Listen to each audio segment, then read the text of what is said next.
School football fans, for exclusive content of the 2022 season, head to the Varsity Media Pass app. Weekly podcast, top 10 plays of the week, game highlights, and player interviews. All the content you need is right here on the Varsity Media Pass app. Available on iOS and Android. To order, visit varsitymediapass.com.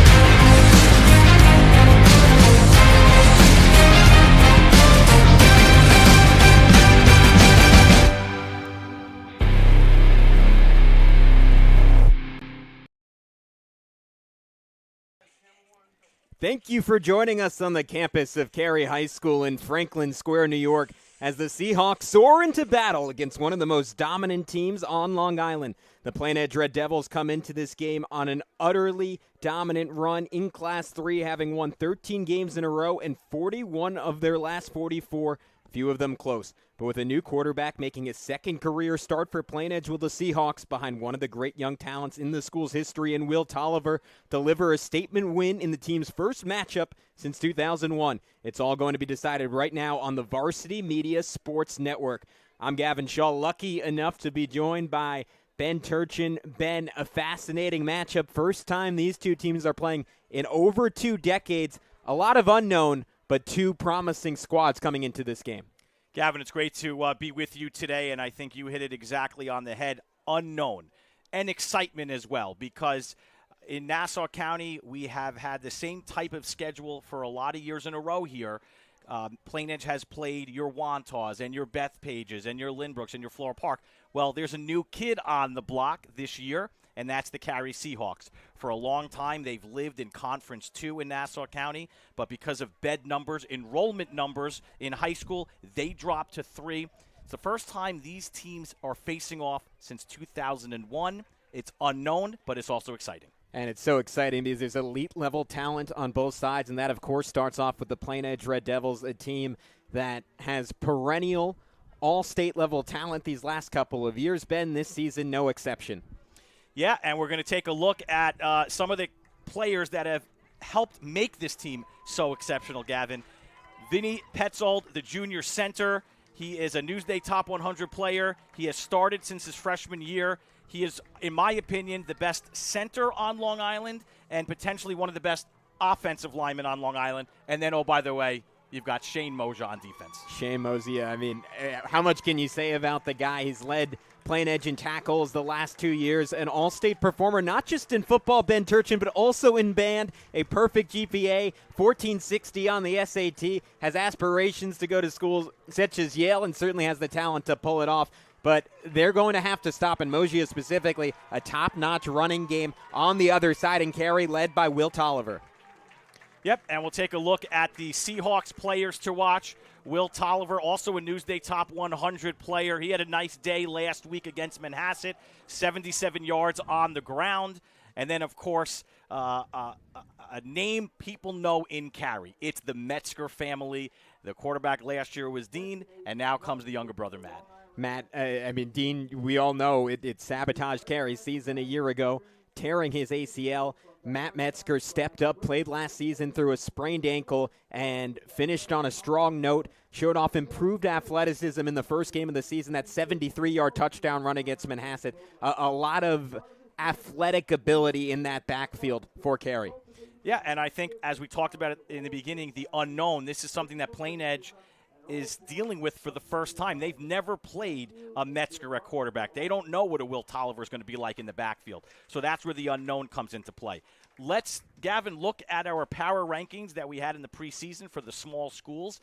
As you can see, Plainedge is at the top. They won last week. Carey coming into this game, number 10. They also won. So 2 top 10 teams around the island squaring off today.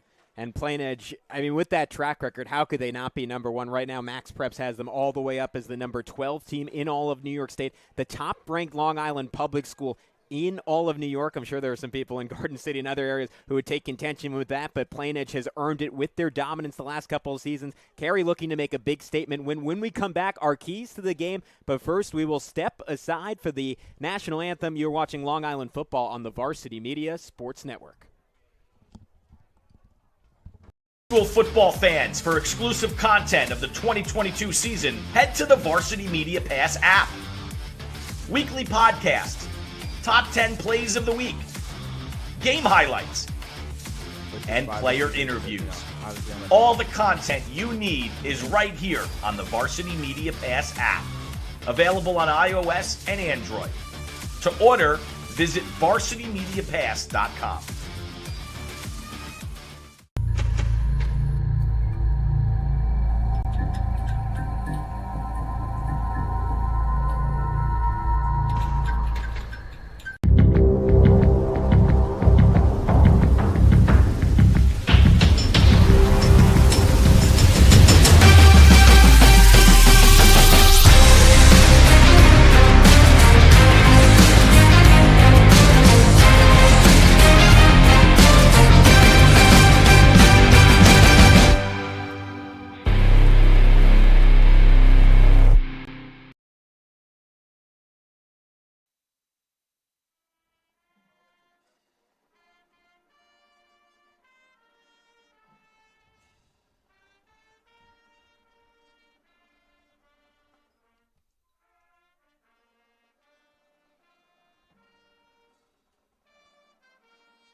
So let's get into it. Our keys to the game, Ben Turchin. Again, there's a little bit of that unknown, and you got that feeling talking to both these coaching staffs. I mean, both emphasized it'll take a little time for each team to get a feel for each other, but there were some specifics they got into. Yeah, I know you spoke to Coach Carey Coach Stanley from Carey, rather. He likes the middle of his interior line, so he's going to look to run the ball up the middle. Although McNamee is going to have a matchup there with Petzold, so we got to keep an eye on the interior of the offense and defensive line there for Carey and Plainedge. And for Plainedge, look, you talked about this unknown. That's the theme throughout the game today. Carey's formations. They haven't seen it before. It might take them some time to get acclimated to that. Coach Shaver wants to tackle well, and most importantly, no penalties today. I think that's going to be a fascinating aspect on both sides. These are two teams with similar DNA offensively, both very multiple, will use the same personnel in a variety of ways. One play, a tight end will be blocking. Another play, he'll be lined up out wide, going deep for a ball down the field. A lot of creativity on both sides, a lot of size on both sides, to your point. Ben Turchin with Vince Petzold, perhaps the best offensive lineman on Long Island, but this young Carey defensive front is going to have something to say in that matchup. Two different players, over 260 pounds despite the youth. A lot of force, a lot of weight, a lot of power on both sides. Yeah, I can't wait for that. Before we get going here, we're moments away from kickoff. We want to tell everybody about our brand new Varsity Media Pass. This is exclusive content for the entire football season.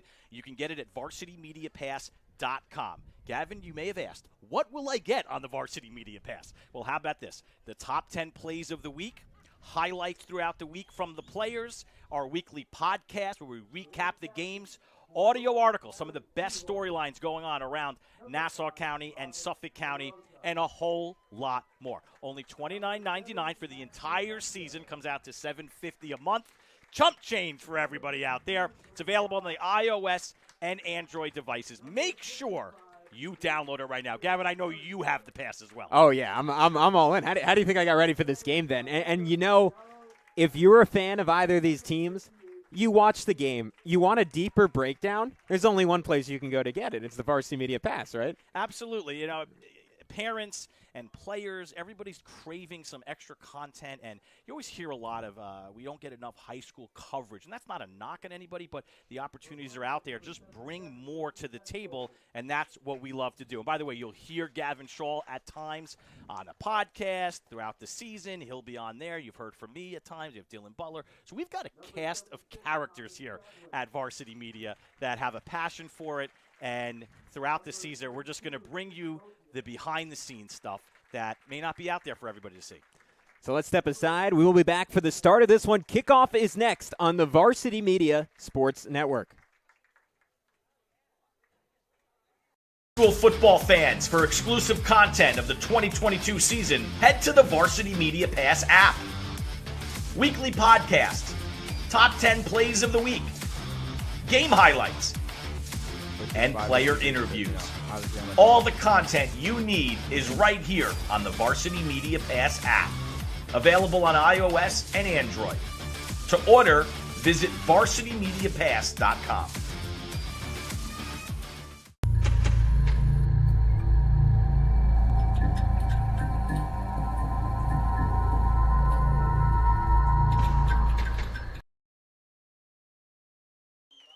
We're about to get underway here at Carey High School. The Seahawks looking like the Florida Gators, another team you might see on Saturday. Those bright orange uniforms, bright blue numbers, and an all-American look for the Plainedge Red Devils. That red, white, and blue. And we just got to see Ben at center field. Some of the leadership on both sides, such talented and enthusiastic seniors on both ends. I mean, we've gotten into Shane Moja, what a leader he is on the Plainedge side. And then for Carey, four of their five captains are the four returning starters on their offensive line. And that's unbelievable. And I think we had mentioned Petzold, and we didn't talk about T.J. Chadwick, number 76 for Plainedge, their left tackle, and he plays also some defense. I think, and you always talk about in football, the game is won in the trenches. That's always what you hear from coaches, and as fans, you hear it throughout your life. It's ingrained in your head. Today, I think, Gavin, it really is about the trenches. It's going to be Plainedge's offensive line, Carey's defensive line, Carey's offensive line, and Plainedge's defensive line. There's a lot of big names that we're going to be talking about throughout the broadcast. Who wins those battles will determine who wins this game. And it will be Carey getting the ball to open up this ball game. And we're going to see what that Plainedge front, Ben, that's just been so dominant. I mean, you talk about this defense from last year, 7 shutouts, had multiple games where they allowed nearly negative yardage from the other team. What a test for Carey coming into Conference 3, and immediately you get that punch in the mouth, and you get to see how you stand up right away. Absolutely. So the ball going to be sent deep by James Cork, one of the best kickers on Long Island, and it'll be mishandled in the end zone by Michael Verderosa, and Carey will start off on the 20. What a kick there by Plainedge into the end zone, preventing Carey from getting a return, preventing early momentum here. The crowd is into it. It is jam-packed here, and we expected that. We thought we would get a big crowd here today, and, of course, you've got the Carey faithful, you've got the Plainedge faithful, and so what that kick does, Gavin, it sort of minimizes a little bit of a raucous crowd from getting really going on a return, but Carey gets the ball on offense here. Matt Metzger lining up at the quarterback spot again. Last season, the Seahawks' initial run was sabotaged by Dean Metzger blowing out his knee. Matt came in, played on a sprained ankle, and played exceptionally well, and he'll open up this game throwing the football. Will get it out quick to their star sophomore wideout, Verderosa. They like him a whole lot, Ben. You talk to Mike Stanley, he'll tell you Verderosa is already the best route runner on this team. Absolutely. He just got open there in the flat. Good look by Metzger. There's a take a look there at the starting offense here, Gavin, for the Seahawks. Matthew Metzger, William Tolliver, Ben Rose, also a start running back. Young wideout group, Christian Tadaro, TJ Wakely, Ali Judah in at tight end. And then those 4 vets all the captains on the offensive line, 4 returning starters. It's the most experienced unit. It's the most solid unit on this Carey team.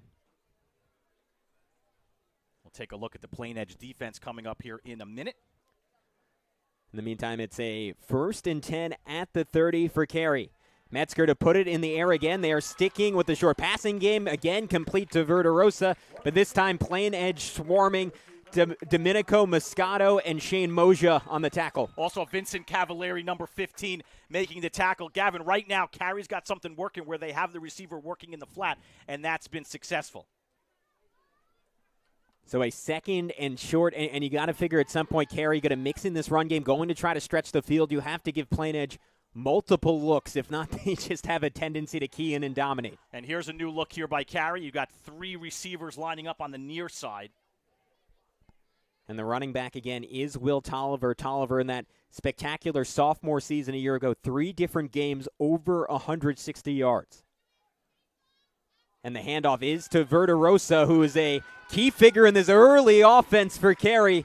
And he'll churn the feet and get close to a first down. Well, let me tell you something. It's not just the name, folks. It's the play behind the name. Shane Moja, number 32, chasing the running back from behind for the short gain. If he doesn't come from behind there, Moja, with the penetration, that's a first down. So you hear so much, Gavin, about Moja. He shows it to you right there.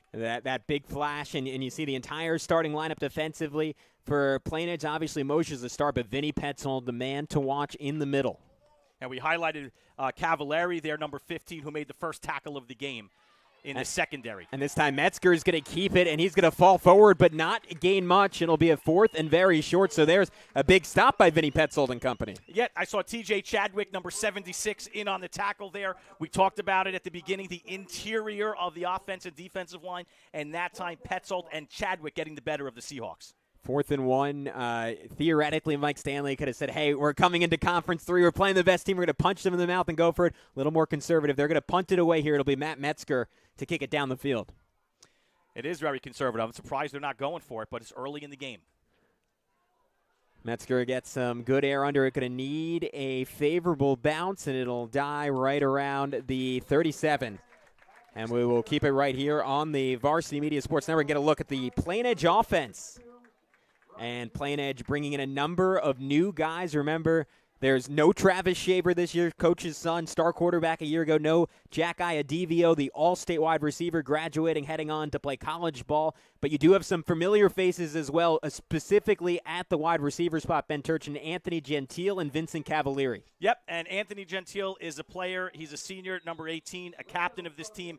He has taken the sport of football so seriously. We saw him over the summer at the Elite V Showcase with guys like KJ Duff, and he held his own, Gavin. If Plainedge can get him the ball, number 18, a player that I think is going to have some good looks at the next level of college, I think he's explosive, and he could do some really good things today. Him and Vinny Cavalieri have had great careers on this team, and both of them, again, with Iadivio graduating, get to step up. Encroachment against Carey will push the ball up a couple of yards for Plainedge, and we've kind of played down the biggest story here, Ben. Of course, it's the new quarterback for Plainedge, Caden Mora, and what he can do, filling some big shoes with Travis Shaver graduating, and he gets a couple yards on that run before the Seahawks swarm. Yeah, Jack Cavalieri, number 23, trying to do a kick-out block.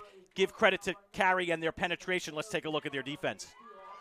And Carey, so much size, we keep saying it, on that defensive line. Ali Judah, Sean McNamee, neither of them seniors, but both posting a whole lot of height and weight. And then, of course, it's Vinny Tierney at the linebacking spot, an all-county performer a year ago, their best overall player.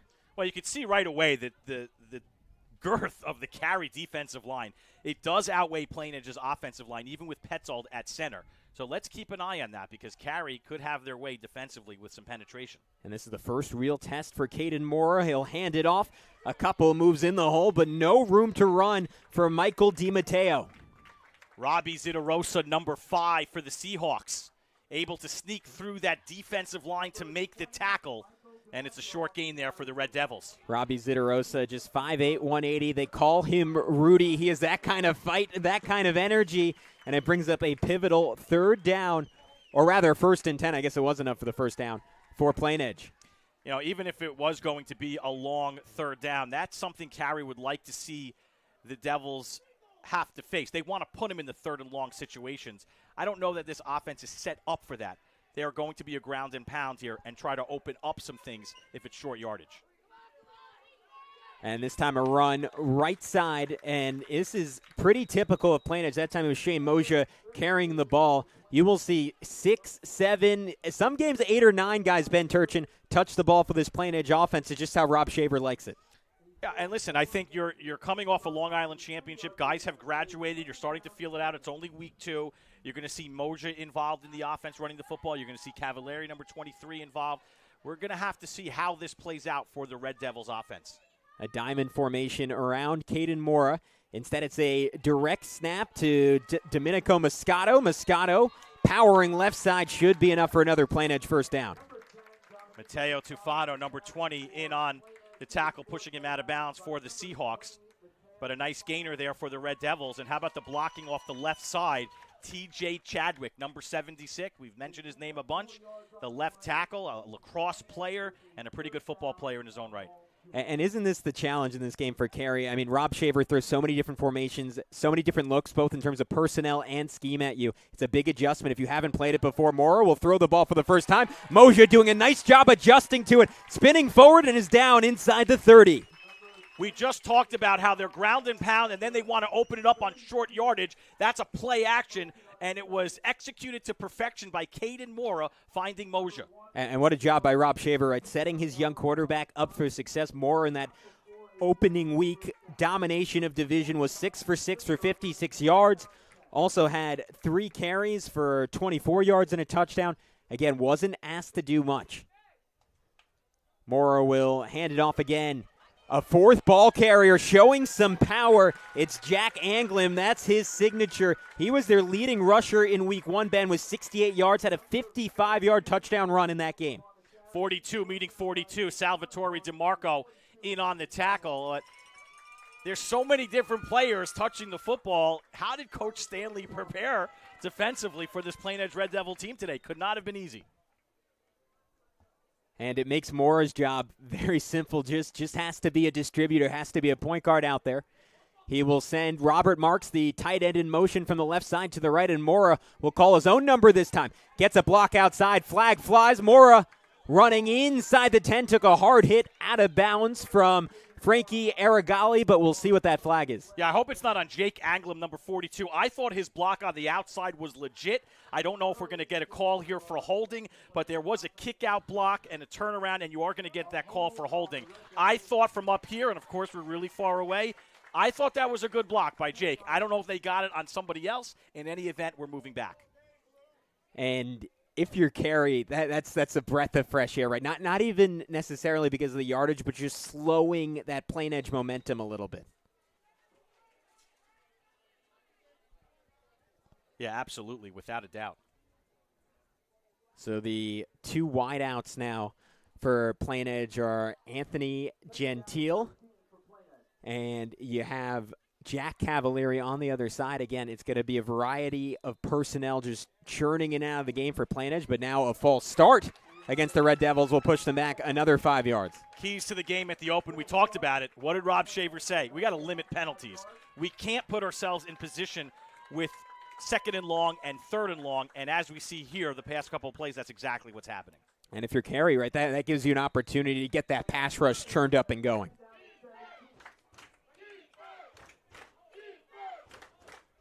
So it's Moja and Jack Murray in the backfield, flanking Caden Mora on either side. Mora will bump out Murray. Mora looking to throw. Clean pocket, short pass, caught by Cavalieri, but not much doing on it. The Carey defense all over that one. Matteo Tufano again teaming up with Vin Tierney on the tackle.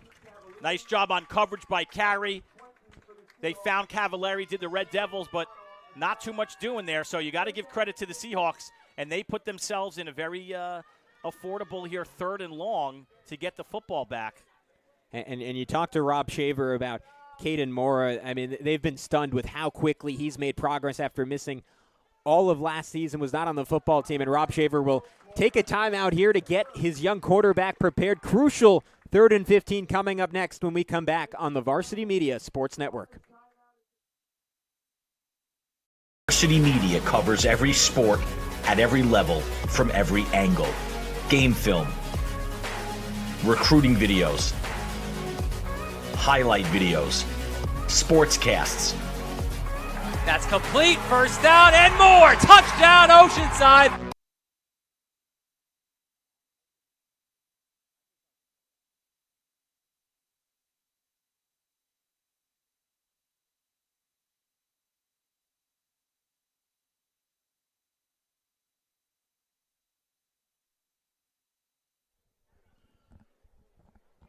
Back to it on the Varsity Media Sports Network. And Rob Shaver spent this week talking a lot about just how proud and impressed he is of the senior quarterback, Caden Morgan. Was not on the team last season, and they're frankly shocked at how quickly he's picked it back up. A guy who's a fantastic athlete heading to SUNY Cortland to play lacrosse, also a talented basketball player. And Rob Shaver said at this point the only improvement is he understands the system. Can he execute it when people are trying to knock his head off, as is the challenge for any young quarterback? So here we go, 3rd and 15. What does Plainedge have here? And it will be a keeper. Running right side is Vinny Cavalieri in the shotgun. And now Carey able to find the football. First man to get there was Matteo Tufano, whose name we've said a number of times, and Mike Stanley could not have spoken highly enough of this week. I like the blocking by Plainedge. Marcelo Licata, number 58. Licata is a name that the Plainedge community knows well. He's a younger brother. A lot of Licatas have come through this program. And what I like about that play call, it's safe, and it puts them in a position of 4th and sort of manageable. Because you know on the 30-yard line, Coach Shaver's going to go for it. So I like the play call there and good blocking by the Red Devils. And you've seen that so often from Plainedge over the last couple of years. They're just so confident in their run game. So it sets up a big 4th and 9, and flags fly. Maybe this will change the calculus for Rob Shaver as Plainedge will be pushed back 5 yards. Again, we've seen 3 penalties here on this drive. That's something the Red Devils are not set up to capitalize on. They have to keep things clean here from their offensive drive. I still think they go for it because they're deep enough in Carey territory. We'll see. This could be a quick punt. And I'm almost a little – whoa, yeah, let's see what they do. It will be a throw. Mora looking left, flashing the arm, and too far in front of his intended target, Shane Moja. The play call was there. Moja had the seam route, and they just couldn't connect. But give credit to Plainedge for an aggressive 4th down call, and the Carey Seahawk defense makes the stop. They get the ball back on offense. And it was a particularly aggressive call because Plainedge, one of the few teams on Long Island who has a kicker you can roll out there in that situation. James Cork in practice makes them out to 55 yards. Division I upside, according to Rob Shaver, will be interesting later in the game if they go a different direction in that type of situation. But now we'll get another look at that Carey offense. Ben, what did you see from them the first time around? What adjustments do you expect this time around from Mike Stanley? Well, I like that they went to Michael Verdosa, number 10, off the right out of the gate. I think you have to look at the passing game right now. They have the ability with Matt Metzger, the senior quarterback, but don't forget he did keep it for a big play against Manhasset last week for a 73-yard touchdown. So you have to be honest with this Carey offense. Did not see a lot of Will Tolliver. Maybe we get more of him here. Instead, this time it's Ben Rose, and Plainedge is not surprised. They're all over it. The charge led by that man, T.J. Chadwick. Yep, Anthony DiChiara was also in on the tackle, and so was Shane Moja. So it was a trio of Red Devils, and you're going to get that from this defense. They are stout. They come to the ball. They're aggressive. What more can you say about this Red Devil defense? Just flying around, and it just, at least since flashing back to that 2019 season, Ben, there never seems to be any drop-off. Different names, same aggressiveness, same speed, same ferocity, tenacity, whatever adjective you want to throw on it, they have it. The fake to Tolliver. Ball is thrown behind Verdosa. Verdosa, good job to go and get it, but again, the Red Devils swarm quickly. Vinny Cavalieri leading the charge on the tackle. I like the initial play there by Anthony Gentile, number 18. He was the first to greet Verdosa to stop his momentum and allow the rest of the defense to get in and make that tackle. And the one element of this Carey attack that wasn't really tested in that Manhasset game because they ran the ball so well, that ability to throw down the field. It's a young wide receiver core. To me, that's something to watch as this game goes along.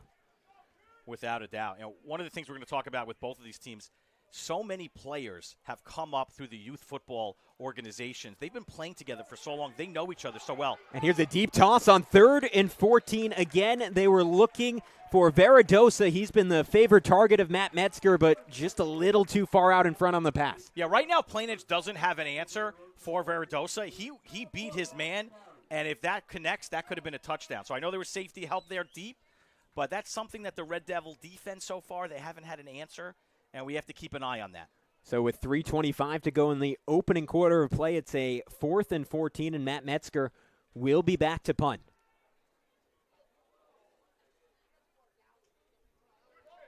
Metzger, strong boot, and will flip the field with the ball being down at the 42. That's where the Plainedge Red Devils will take over when we come back on the Varsity Media Sports Network.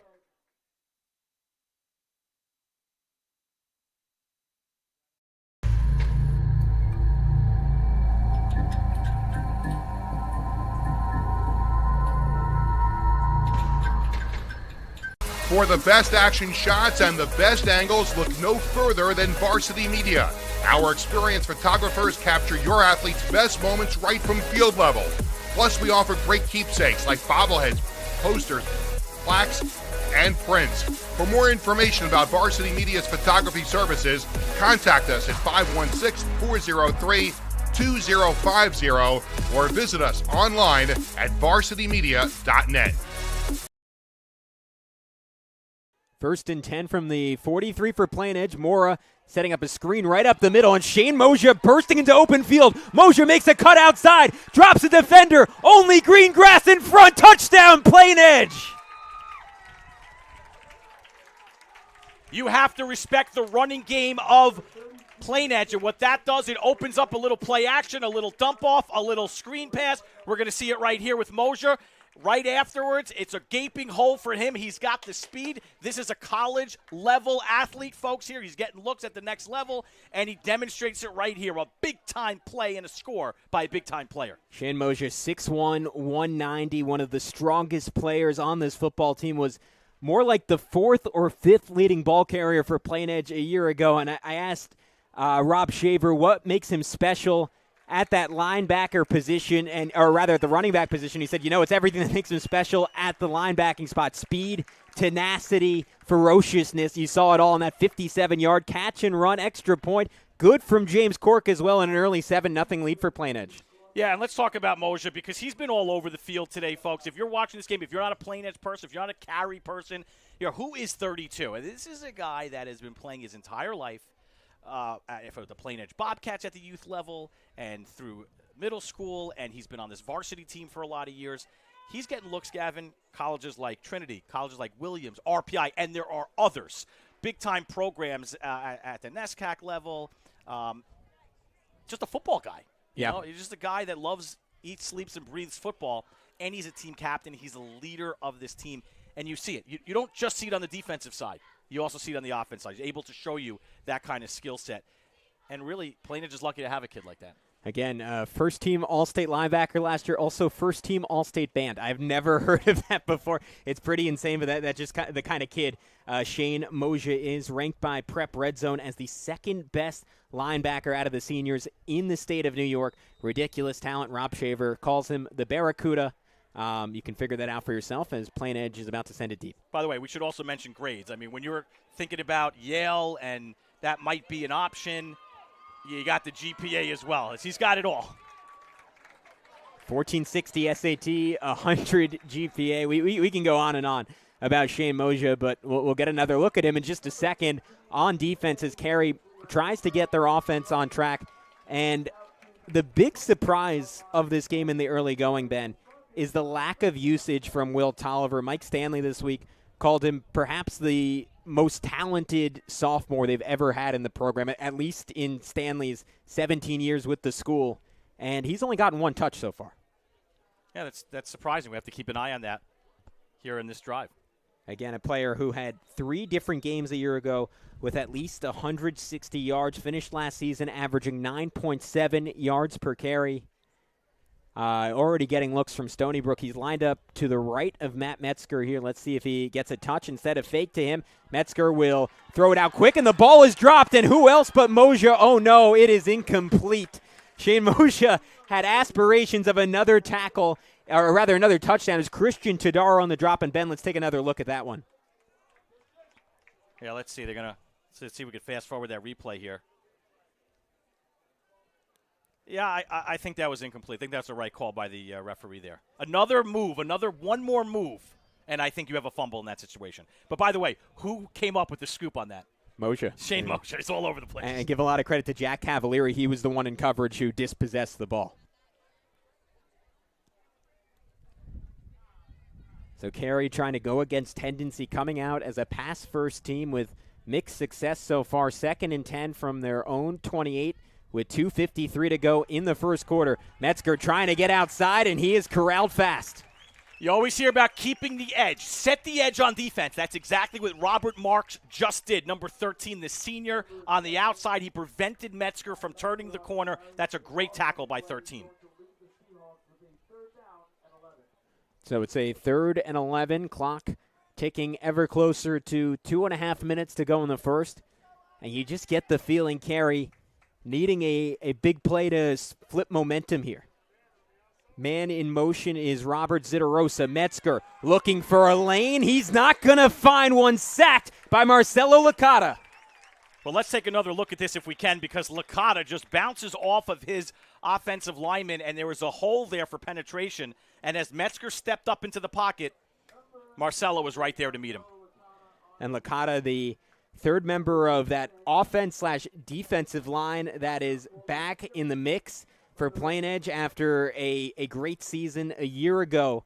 Again, it's a lot of size, it's a lot of physicality, and so far they've gotten the better of that matchup to watch. In this one, it's 7-0 Plainedge. They'll get the ball back in just a sec on the Varsity Media Sports Network.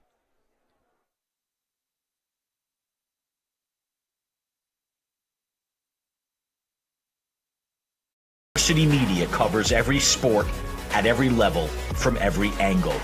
Game film, recruiting videos, highlight videos, sportscasts. That's complete. First down and more. Touchdown, Oceanside. Photography, live streaming. You name it, we offer it. Don't leave your video needs to amateurs. Trust the pros. Contact us at 516-403-2050 or visit us online at varsitymedia.net. 1:57 to go in the first quarter. Carey once again punting from their own 25. 3 possessions, 3 punts for the Seahawks.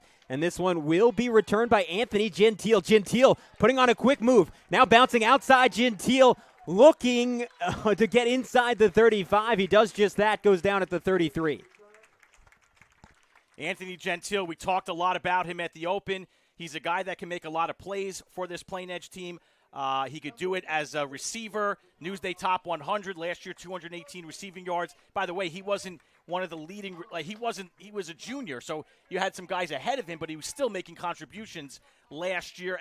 And I know that Shaver in the offense will get him going today, but you see him make an impact there, returning a punt. And you see it in the graphic here. One of the best blockers at the wide receiver spot on all of Long Island. The quote from Rob Shaver is, he's almost like an offensive tackle out there.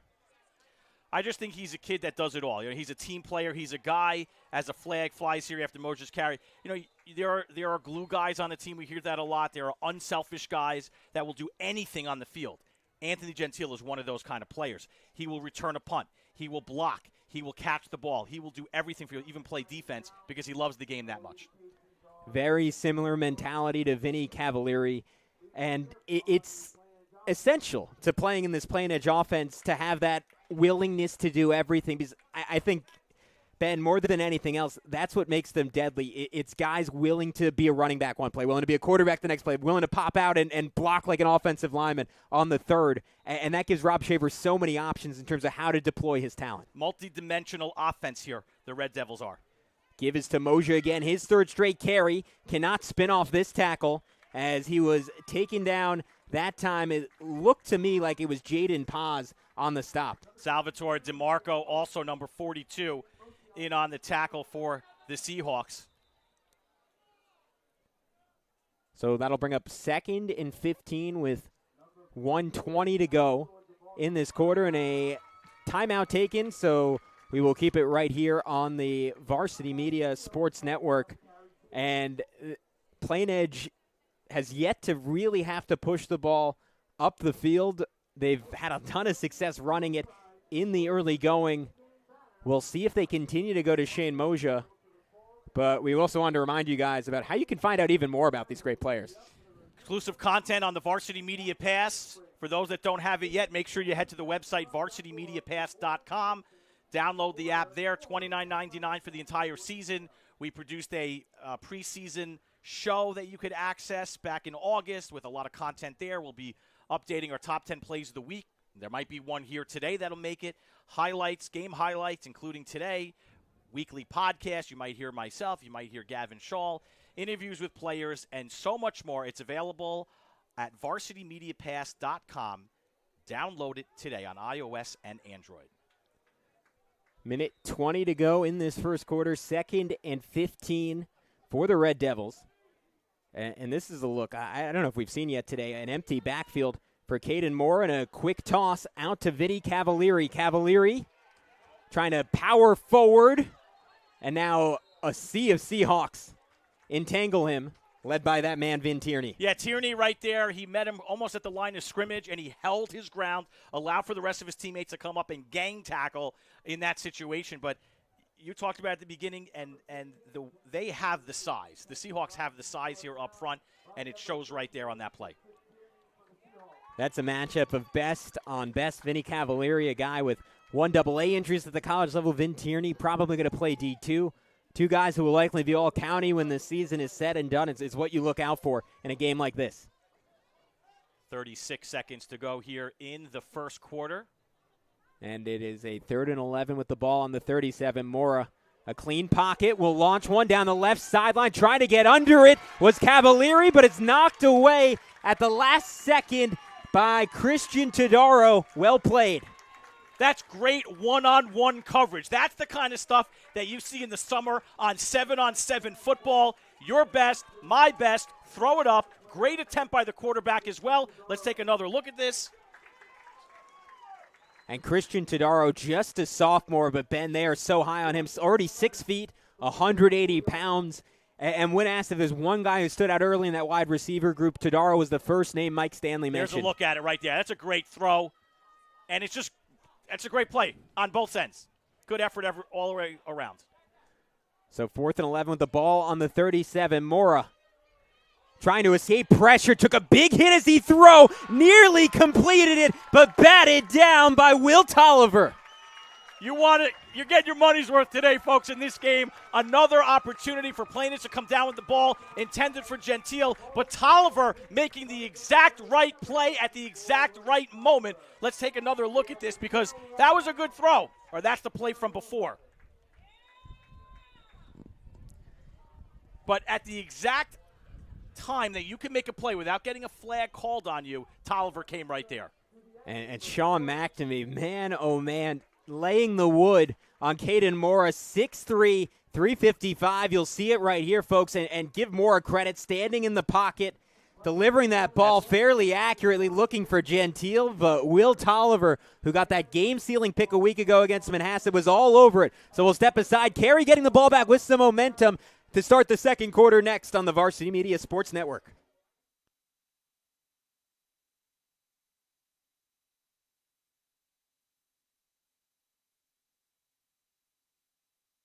Football fans, for exclusive content of the 2022 season, head to the Varsity Media Pass app. Weekly podcast, top 10 plays of the week, game highlights, and player interviews. All the content you need is right here on the Varsity Media Pass app. Available on iOS and Android. To order, visit varsitymediapass.com.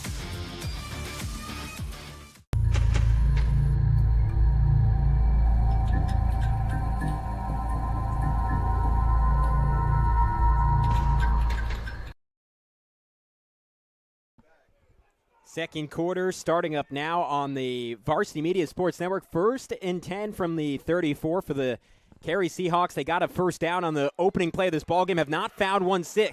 Will Tolliver trying to escape, but no one is getting away from that. Shane Moja flattening the star junior. Great defense by the Red Devils. Robert Marks in the backfield there as well, number 13 with the penetration. But Carey, offensively, they're having a tough time here with the Plainedge defense. They've really come out like gangbusters here, Rob Shaver's squad. And you brought it up. Tolliver has not had the success yet in this game. They haven't really got a lot going on. They need some answers here, Carey. And I wonder if the answer comes in incorporating Tolliver more in the pass game. Metzger will go to the air again. Risky pass, and who else? Shane Moja on the pick. Moja jaunting down that sideline, shaking a couple tacklers, still fighting forward near the 5. He is single-handedly taking over this ball game, Ben Turchin. Really is. Let's get another look at it here and see, what did Metzger see? Well, we're going to skip right to the interception. That's Moja right there, and we do get a flag late, but playing center field, waiting for the football to come to him. It's one of the easier interceptions Shane will have all season long, and it sets up the Red Devils for another offensive series deep in Carey territory. And where do you think Matt Metzger has had trouble so far in this ballgame? You know, that's a good question, whether it's the penetration of Plainedge or a miscommunication on a receiver route. Not really sure. We do get a penalty here on Plainedge, so that's going to back them up on the return. Not on the defensive play, but on the return. So they'll set up on the 31.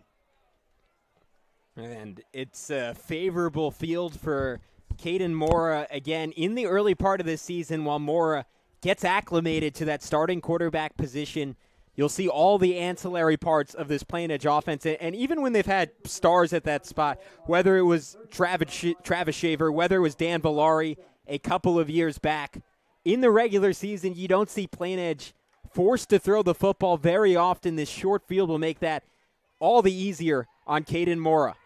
A couple yards on the scamper that time. It was Jack Murray on the run. Again, a staple of this Red Devils offense. You'll keep seeing different ball carriers play in and play out. Yeah, Murray's just a hustle kid. He's on his way to play lacrosse at Wingate. Number 11 for Plainedge. We've talked about it a lot offensively. A lot of guys will touch the ball here. Carey's got to account for a lot of different players here for the Red Devils.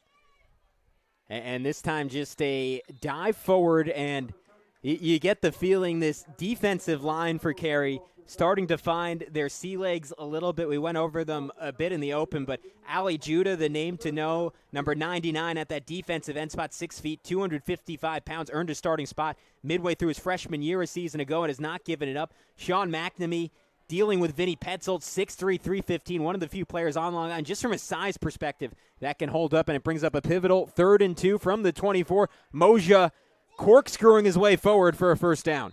Gotta love the penetration that the Red Devils are showing right now.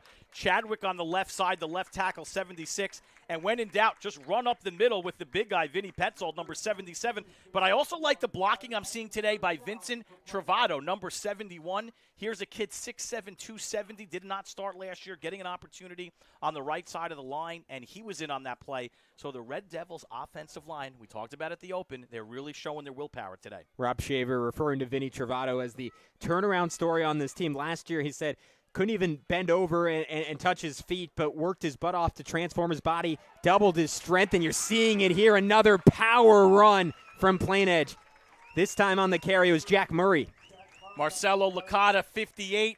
Vinny Cito, 52 on the left side. Getting it done again for the Red Devils offensive line. And they'll go quick right back to Murray. Murray down Main Street. And a last-second effort will deny a touchdown from this Carey defense. But the center of that offensive line getting so much push right now. Petzold, Chadwick, they are both the guys on the ground, and that's how you know they're doing the pushing. The guys that wind up on the carpet are the ones that are initiating that play. 76, 77, keep an eye on them. They're putting on a clinic today on how to block. Mora, the quick snap give to Moja. Moja shaking off a tackle attempt from Judah. And was it enough for him to get in? No, just short. Oh, excuse me, no. Moja was in. A touchdown for Plainedge. Judah had the near stop, but Mosier, that second effort was enough to get over that line. Mosier's second touchdown today. James Cork will try to pay it off with that extra point.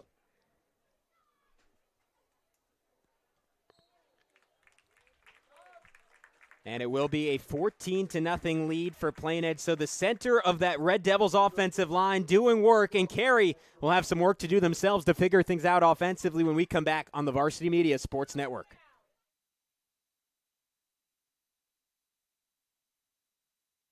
Varsity Media covers every sport at every level from every angle. Game film, recruiting videos, highlight videos, SPORTSCASTs. That's complete. First down and more. Touchdown, Oceanside. Photography, live streaming. You name it, we offer it. Don't leave your video needs to amateurs. Trust the pros. Contact us at 516-403-2050 or visit us online at varsitymedia.net. A easy drive for the Red Devils, running the ball the whole 32 yards down the field following the pick from Shane Mosier. Leaves us at 14-0 Plainedge with 9:13 to go in the first half. But Ben, at halftime, you don't want people to tune out because we got something big. I hope you're hungry, Gavin. I know I am, and we're going to have one of our infamous food reviews. Semper Fame Barbecue is coming our way. We're going to talk to John Cavallo at halftime. And, Gavin, I know you're a vegetarian. We're not going to judge you for that. But there's some good meat coming down the pike here. That's all I'm going to say. Stay tuned. Looking forward to it. On the return, that time around, it was T.J. Wakely, the junior, and another one. I feel like I'm on repeat saying it every time. Another one of those pivotal possessions for Carey. They get a first down, very first play of the game, have essentially gotten nothing positive since. Yeah, it's answer time right now for Mike Stanley and this Carey Seahawk team. And by the way, they have the ammunition. They can get it done. You've talked about it. They've got Tolliver in the backfield. Metzger can make plays in the air or with his feet. It's just a matter of putting it all together. And let's see if they can do that here on this drive. And again, this is a Plainedge team that I think maybe was a little intrigued coming into this game. Will we get a challenge? Last season, they won games against Nassau competition by an average of 35 points per game, had 7 shutouts. Will Carey figure out a way to give it to him? Metzger gets it out quick, and they go back to what was working in the early going, and that was essentially just Michael Verderosa. Yeah, I think that you characterized it perfectly. In the beginning of the game on their first offensive series, that's what we saw. Take another look at this here. And all you do is you run a shallow 4-yard button hook, turn around, get some positive yards. Maybe they go Tolliver here for a couple and just move the sticks that way, but get some momentum here. And that's what the Seahawks desperately need. It was Vinny Cavalieri who sped in for the tackle, now approaching 8.5 minutes to go in the second quarter, 2nd and 4 from the 34 for the Seahawks. Metzger left side, diving catch, just mishandled. Going for it was Christian Todaro, who made that big play defensively on the second Plainedge drive of this ballgame. Yeah, again, not sure if that was meant to go further wide as an out route or a little bit further in. It was a diving attempt by Todaro, but those are the plays you got to make. You know, you're down 14. You're playing the Red Devils here, the number 1 team for how many years now in Conference 3. These are the plays that you have to capitalize on to keep the chains moving. So now Carey is still an imaginable third down, but a big-time play coming up. We have yet to see Metzger do much with his legs. Had that 73-yard touchdown run a week ago against Manhasset. We'll keep it short, and that's a big miss. Michael Verderosa unable to corral the football. Looked like he had enough room to catch and run for the first down if he had caught it. Absolutely. It was a great play design. The first down stick was there for the taking, and just an incomplete pass. Gavin, I think that Carey just has to settle down. They have the athletes. They have the players. They just need to take a deep breath. They're in this game. They just have to capitalize a little bit. So it'll be Metzger to send it deep again. It's Gentile and Cavalieri back to return it for Plainedge. Metzger's 4th punt of this ball game. No rush, so he'll take his time here. And waving for the fair catch that time was Gentile. And Plainedge will take over just inside the 35. And let's take a look at some of the upcoming sportscasts we have on the Varsity Media Sports Network. Again, this a premier matchup, but it's no strange thing on the Varsity Media Sports Network. We got a lot of good ones. Massapequa, Freeport, 2 perennial powers here on Long Island coming up next week, September 23rd. And then we have North Shore against Seaford, Lindenhurst against Northport, MacArthur, Southside, if you flash forward a week later to October 7th, and Freeport against Farmingdale Bend. Any one of those games in particular stand out to you? Well, I think the first one, we have 2 games next Friday night. I think in Conference 1 in Nassau County, it's wide open. Oceanside's 0-2. Massapequa playing today. Freeport has a chance. Well, they lost last week to Port Washington. That's wide open. North Shore in Conference 4, Nassau County.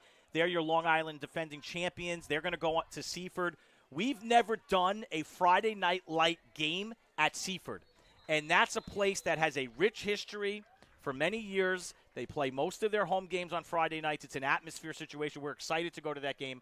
And then as we continue on, you're going to see the storylines will develop as the year goes on. We'll get Freeport again and MacArthur, and you'll see Garden City. It's a jam-packed schedule. We're excited for the year. This Plainedge team scrimmaged Freeport the week before the regular season started, so 2 Saturdays ago. And Rob Shaver emphasizing it was key in particular for getting Caden Moore acclimated to what game speed is going to look like, as Moore has done a solid job distributing the ball in the early going here. A 2nd and 7 from the 37. And falling and possibly fumble, losing the ball and coming up with it for Carey. It's Robert Zitarosa, the kid they call Rudy, diving in and making a big-time play. That's what Carey needed, folks. They needed something. They needed some momentum. And there you see him right there coming away with the football. That could be the impetus that gets the Seahawk offense going. A big play by the defense when they needed to. Give a lot of credit to the Seahawks. With 7 minutes to go in the second quarter, Carey, this will be the first time all game they're in Plainedge territory. And I think offensively, if you're Coach Stanley and that offensive coaching staff, you just have to tell this side of the football, hey, guys, relax. We're in the game. Make your plays, execute, because we have called some plays that have been open. So just if you do your job, we're in this game, and let's see if they are able to do that here on this drive. Metzger fakes the give under heat, immediately wrapped up and taken down. TJ Chadwick on the stop. You just have to give so much credit to this Plainedge team. They never give up. They never say die. A play after they give up the football, right back with defensive penetration on first down. We just talked about Carey executing. Now they're backed up in a 2nd and long. And Marcelo Licata, he was the man who got the initial pressure, was seemingly in there in 2 seconds. Licata, he has been an unsung hero in this game. He's been everywhere today. And Carey, their stake in this game was that their offensive line could hold up against this Plainedge defensive line. Against 4 starters back, 4 captains on that offensive line. So far, Plainedge has gotten the better of that matchup as that ball is zipped out quick and maybe a little too quick as it was off the mark looking for Christian Todaro that time. Yeah, I understand Metzger, what he's trying to do on that play. He wants Todaro to go further out towards the out-of-bounds line. He didn't go out. I don't know if it was miscommunication or whatever. I don't know if it was a wide throw. But again, don't want to sound like a broken record. Gavin, the plays are there for Carey. They can capitalize on some of these plays. They just need to connect. So a 3rd and 14 now. And again, I'm wondering if they can get a little more creative in how they get the ball to Will Tolliver. 6:09 to go in this second quarter. Plainedge showing pressure. Metzger throwing a bomb up and a little too far out in front, was looking for TJ Wakely, who had a step. Well, you see the arm by Matt Metzger, number 7. He's got it. He can sling the football. Just a little bit too far there. He did have a quick step, but good defense on the part of Vinny Cavallari, number 15. He was step for step there with Wakely. And now, once again, not a lot of clock went down there, and Carey has to punt. If nothing else, though, that fumble flips the field position a little bit, and you give your defense, or I guess your defense gives your defense a little bit of a cushion. So for the 5th time this ball game, Metzger will punt it after the timeout taken by Mike Stanley. So Plainedge looking to go up by 3 scores when we come back.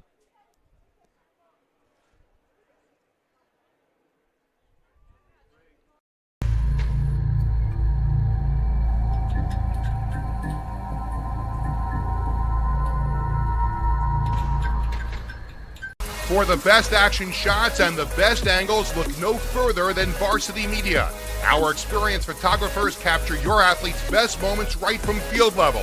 Plus, we offer great keepsakes like bobbleheads, posters, plaques, and prints. For more information about Varsity Media's photography services, contact us at 516-403-2050 or visit us online at varsitymedia.net.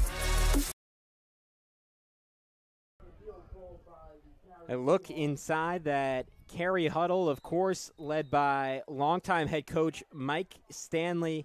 Got hired at Carey in 2002. He coached the junior varsity from 2003 to 2006 before taking over as head coach in 2007. And he was able to elevate this Carey program to places they've never been before. Ben Turchin, that 24-game winning streak, back-to-back Long Island championships in 2013 and 2014, trying to refine those heights. And look, they're getting a great litmus test. It's usually Garden City for them every year, bouncing down to Group 3. They get to take on Plainedge. They've had their struggles so far, but this is a fantastic punt by Matt Metzger that will force the Red Devils to drive the length of the field. Yeah, and look, here Carey on a special teams play. They make an excellent play. They're going to pin Plainedge deep in their own territory. It's just about putting things together here for the Seahawks because they haven't been able to click yet. But I don't know how you feel. I feel like they're in this game. Opportunities are there for the Seahawks. Now they're going to have to do it defensively. Maybe they get another turnover here. Maybe they get an interception or a fumble knocking on the door here. But running out of a little time here in the first half, 5:43 on the clock. If they're going to make a play, maybe it comes on this series. And if you're Plainedge, do you kind of stay conservative with your young quarterback, continue to try and move the ball up the middle through the strength of your team in that offensive line, or do you kind of go with a surprise, come out, throw some play action, let Caden Moore get his feet under him? Right now, I think since Plainedge has really had the upper hand in this game and they're in their own territory deep, I think I'm going to be conservative here. I don't have a problem punting the football back to Carey if I need to. Obviously, you want some positive yards, but look, they're at the 6-yard line. I think you keep it conservative. Mora will run it himself, weaving in, then out, and now Mora is wrapped up. It's Joe Spano on the tackle. Yeah, not much doing there on the first down. Carey stepping up on defense. Good penetration there by the front four, and a big tackle made, and you get Plainedge in a second and long situation. And again, Mora doesn't necessarily have that build that the last few great Plainedge quarterbacks had. We all remember Dan Villari. I mean, what was he in high school? Something like 6'3", 220, just a battering ram. Travis Shaver, not quite as big, but similar weight, similar power. Mora, a little bit more of a speed guy. So now they'll go in a different direction with the run game, and they'll get a lot out of it. Racing forward and diving down was Domenico Moscato, the backup quarterback. Just a great play call. It's still sort of conservative, but it's great blocking. As we'll take a look right here, the blocking is there.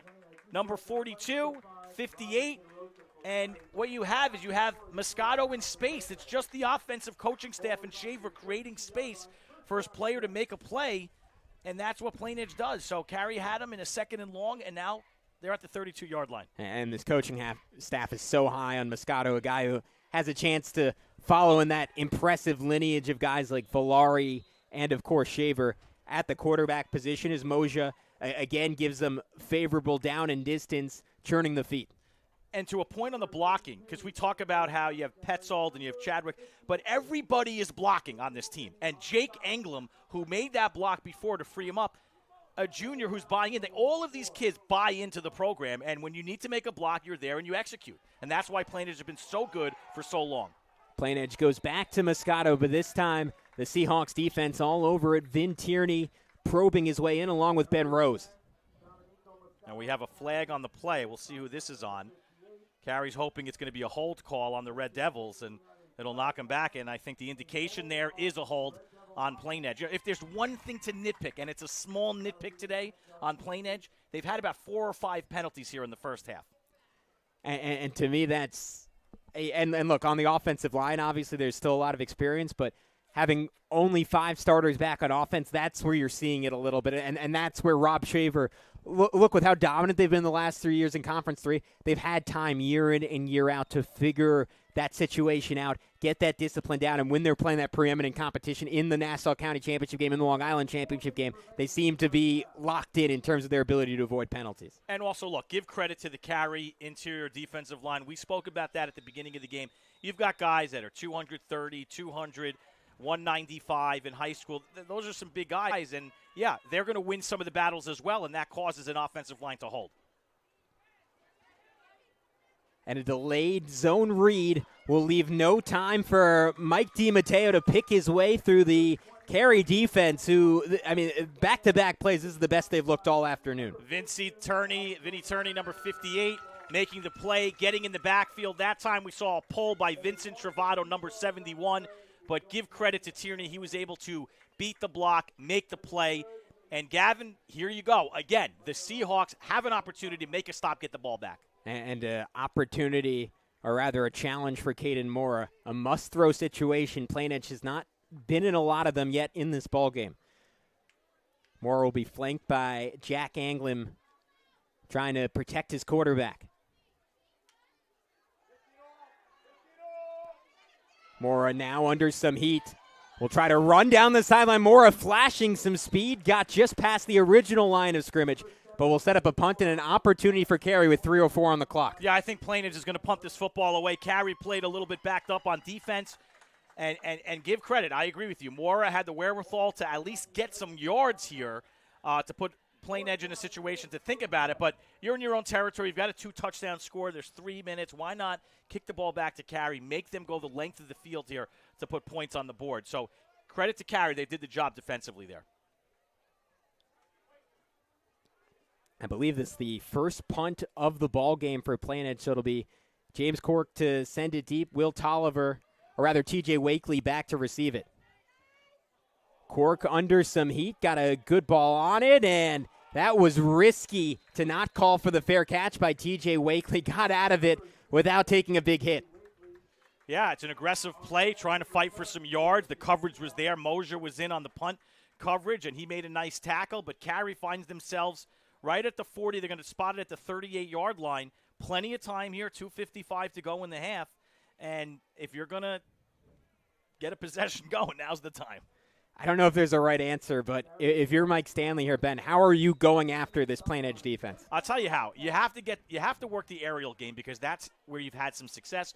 You found Verderosa a lot. Keep it short, get some completions, and just go the length of the field. You make it sound pretty easy. Metzger burrowing his way forward for a couple of yards, and that's the area of his game that is so improved. He lived in the weight room this summer, got bigger, stronger, faster. You see it on a carry like that, fighting his way through the heart of this Red Devils defense. I like the play call there, play action, or RPO, let the quarterback handle himself. Positive yards. And this time they get it out quick. Diving catch. Oh, he made it. It was Billy Kotsumbaris on the snag. First time we've called his name. And I think Carey may have gotten a gift there from the referees. From this angle, I thought maybe the ball bounced on the carpet, but they'll take the call anyways. Moves the sticks. Metzger will keep it in the air again. Goes same direction, same receiver, same result. Kotsumbaris getting halfway to the first down. Part of this is Metzger settling down right now. I know we're going to hurry up-tempo offense here late in the first half. But as you can see, he's letting his receivers run the routes and then throwing the football. And I think as he gains more confidence throughout this game, Gavin, you're going to see some more of these crisp throws. And, Ben, there's something about that hurry-up, right, especially with a relatively inexperienced quarterback. Sometimes it's easier because these guys have less time to think. I think that, yeah, I agree with you on that. And I think that as you get into the flow and you're having more reps, it also helps that way. Now he's under some heat, able to escape, maintain his footing, and what a look. Kotsumbaris running down the field. Biggest play of the game for this Carey offense. I'll tell you what, right now, Matt Metzger is making plays happen. On the first down with the RPO, a couple of good passes, and now buying time, waiting for a receiver to get down the field. Keep an eye on number 7. Flushed out of the pocket. Wherewithal to look down the field. Wide open guy making plays, Gavin. They need that from Metzger to get back in this game. And how about Billy Kotsumbaris coming off the bench for the first time all game, making play after play for the Seahawks attack. And the plays are there. If you're a Seahawk fan, the plays are there. The coaching staff is doing an incredible job finding open guys. Oh, Metzger just off the mark, well covered by Vinny Cavalieri as Metzger was looking for TJ Wakely down the middle. Ironically, we saw that kind of coverage on the defensive side for Carey. Well, Plainedge says, you know what, we can do that too in our secondary. To me, this is summer 7-on-7 football. If you like that sort of thing, then this game is for you, because when you have the one-on-one stretching the field, every single pass is being contended right now in this game, and that's fun to watch. As good as Vinny Cavalieri is offensively, according to this coaching staff, even better as a defensive player. That's why he's getting looks from perennial 1AA powers like James Madison and Delaware. Really like the job that Coach Stanley and this offensive staff is doing there, keeping Plainedge on their toes. They did have one rush here on Metzger that he was able to convert. Let's see if another one comes. Metzger, this ball batted. And now it'll bring up 3rd and 10 from the 23, the 1:29 to go in the first quarter, or rather in the first half. And that's the type of quick pressure we've seen from Plainedge, right? It's just a different level of athletic ability on this defensive line than you see anywhere else in Conference 3. Yep, Mosier right there on the play. And we've mentioned Marcelo Licata's name a ton today, number 58, also in on that play defensively. So Metzger with 2 receivers on either side. Moja applying some quick heat. Metzger directing his receiver towards the end zone. Will throw it that way. Metzger off the mark on the pass. And it'll bring up 4th and 10 from the 23. Metzger was buying time, looking for a receiver, pointing him to go towards the end zone. I don't know how you can play any better coverage than Braden Donnellan did. Let's take a look at the replay. Look at Donnellan at the top of your screen, face guarding, inside positioning. You can't do it any better than that. That's textbook coverage by the senior. Would have taken a picture-perfect back shoulder throw, but to your point, this secondary for Plainedge, they haven't been tested much in the early going of this game. They're showing up now. And I love what Carey's doing. They are forcing them to play that defense. And sooner or later, you hope that something will break. So here we go, 4th and 10. Metzger too tall as he was looking for TJ Wakely.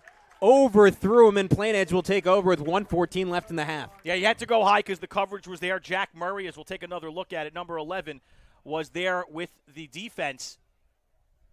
And just a little too high, but give credit to the Plainedge secondary. They forced another turnover. That was the best drive for the Seahawks so far in this game, Gavin. You have to look at positives. They're going to go into the halftime down by 2 scores. Coach Stanley is going to talk positives with this team, right? Guys, we have the plays. The plays are there. We just have to execute a little bit better. We're in this game. We're only down by 2 touchdowns. And he's going to point to those kind of plays and that drive as we can get back into this. So I think you take the positives from that offensively. And worth noting, the Red Devils do get the ball to open the second half. Obviously, regardless, it would be crucial that you get a stop here if you're Carey. That makes it all the more important. The mental difference from 14-0 to 21-0 is significant. And a timeout called by Rob Shaver and company. So we will keep it right here. And to preview our halftime fare, it's more exciting for Ben than it is for me. But Ben, I'll let you get into it. Not just me. I know AJ, our director, is going to maybe we'll get some guys from the roof doing our camera work today. Mike and some others might come down. But we've got a treat. We can't wait to review Semper Fame right here, a local spot in Floral Park, right down the road, 374 Tulip Avenue. We have John Cavallo, the owner of the restaurant, who's coming. He's going to be bringing down some ribs, a brisket wrap with mac and cheese and bacon. How good does that sound? Taco salad. Hey, if that's meatless, maybe you can get in on that. So we're going to give it the full review. We're going to interview John. That's coming up at halftime. And if you're in the area, you might have to swing by. They do a lot of catering. It's a great place. I was there over the summer. Fantastic. Can't wait to try it at halftime. So 1st and 10 from the 23, and I understand. I don't want to get ahead of myself here, Ben, but we'll be getting some more food in the second half, even beyond the barbecue. That's right. The Carey Dad Shack is going to come our way here later in the game. They're known as being the best snack shack on all of Long Island. The direct snap to Cavalieri, maintaining his feet before a trio of Seahawks pushes him down to the turf.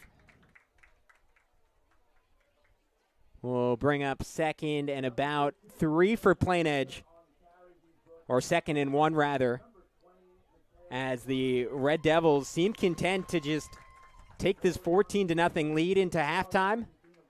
Not showing a whole lot of urgency, not trying to stop the clock as of now. So approaching 35 seconds to go. Mora up the middle will spin his way for a first down and will stop the clock at least for a moment. 26.3 seconds to go in half number one. With Caden Mora racing for that first down. Mora, 3 carries for 24 yards and a touchdown a week ago in a dominant 42-7 win over division. And that'll be it for half number one, as Plainedge will let the clock tick down to 0, a 14-0 lead. Shane Mosier dominating the first half, a 57-yard touchdown catch and run, and then an interception to set up another Plainedge touchdown. It'll be Red Devils ball to open the second. If you're watching right now, don't go anywhere again. Our famous varsity media taste test coming up at the half. It's Plainedge 14. It's Carey 0 after 2 quarters of play.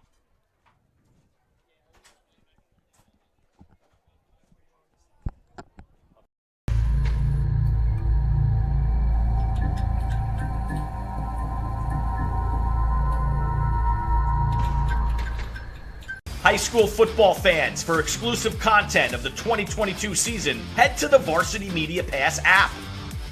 Weekly podcast, top 10 plays of the week, game highlights, and player interviews. All the content you need is right here on the Varsity Media Pass app.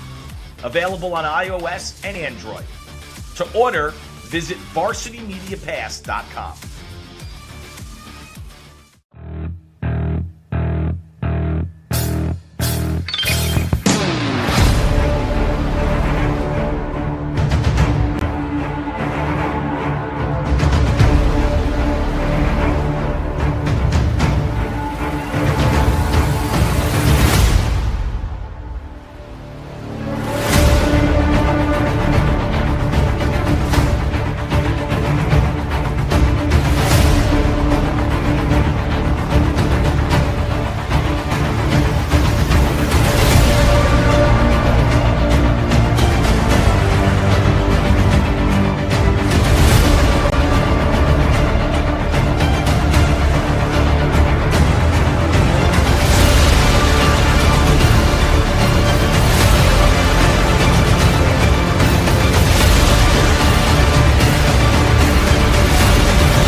Varsity Media covers every sport at every level from every angle.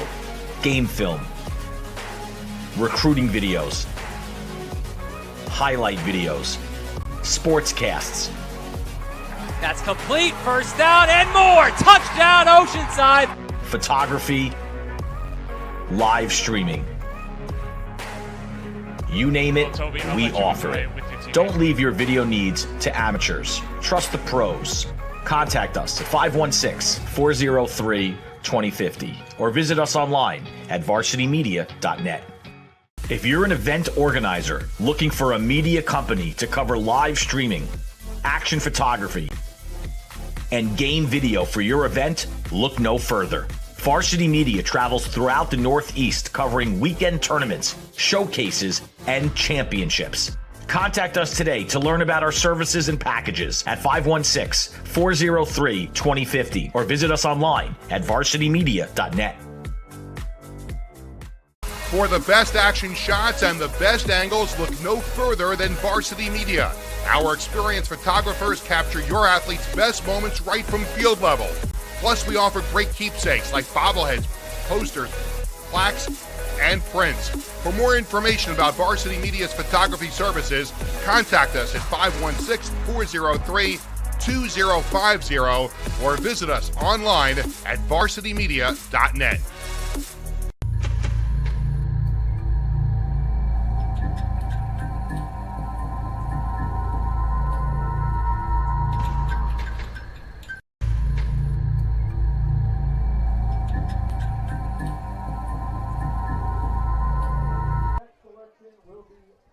Welcome back here. Our score at halftime from Carey. It's the Red Devils 14 and the Carey Seahawks nothing. I'm here with John Cavallo. How's everybody doing? The owner of Semper Fame, an unbelievable place locally here in Floral Park. The address is 374 Tulip Avenue in Floral Park. It's barbecue. It's barbecue catering. John, thanks for coming on the broadcast. Anytime. Thanks for having me. Thanks for the invite. Absolutely, really and thank you for bringing the food. Tell us a little bit about your establishment. So we've been there for almost 9 years. We set up a little barbecue shop, a lot of takeout, little tables to sit down right near UBS Arena.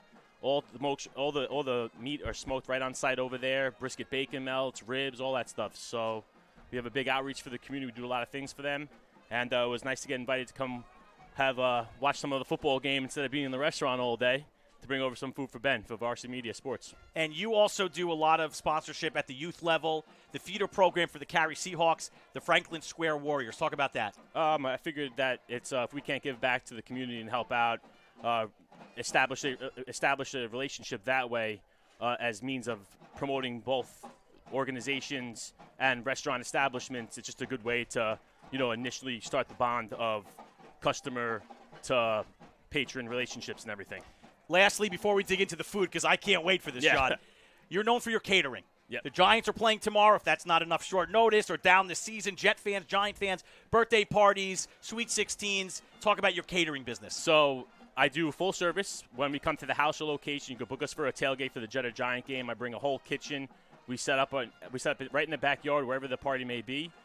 Cook staff, wait staff, all that menu's totally different. Shrimp wrapped in bacon, lamb chops, skirt steak, whatever it may be. 374 Tulip Avenue. The phone number is 516-488-7900. Again, 516-488-7900. This is the owner, John Cavallo. You asked for John. Okay, we got to try the food now.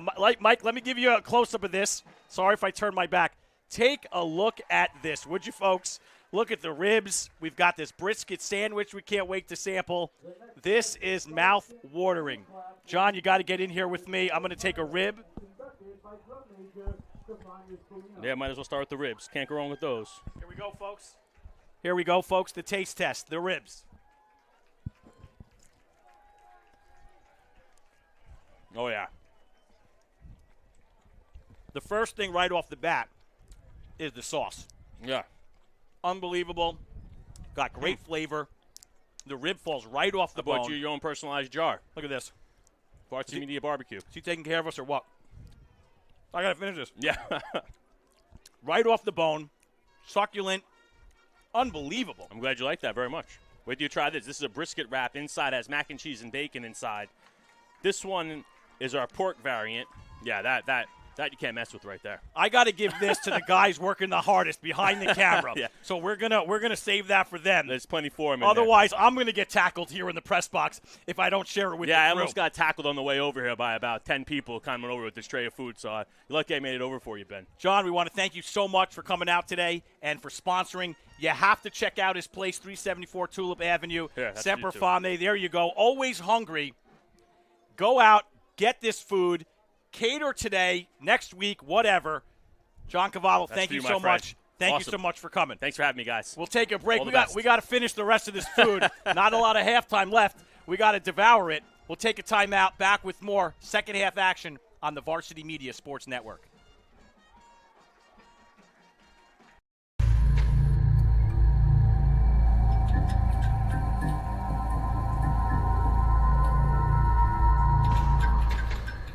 High school football fans, for exclusive content of the 2022 season, head to the Varsity Media Pass app.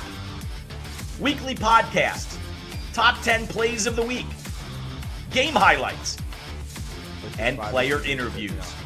All the content you need is right here on the Varsity Media Pass app. Available on iOS and Android. To order, visit varsitymediapass.com.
Varsity Media covers every sport at every level from every angle.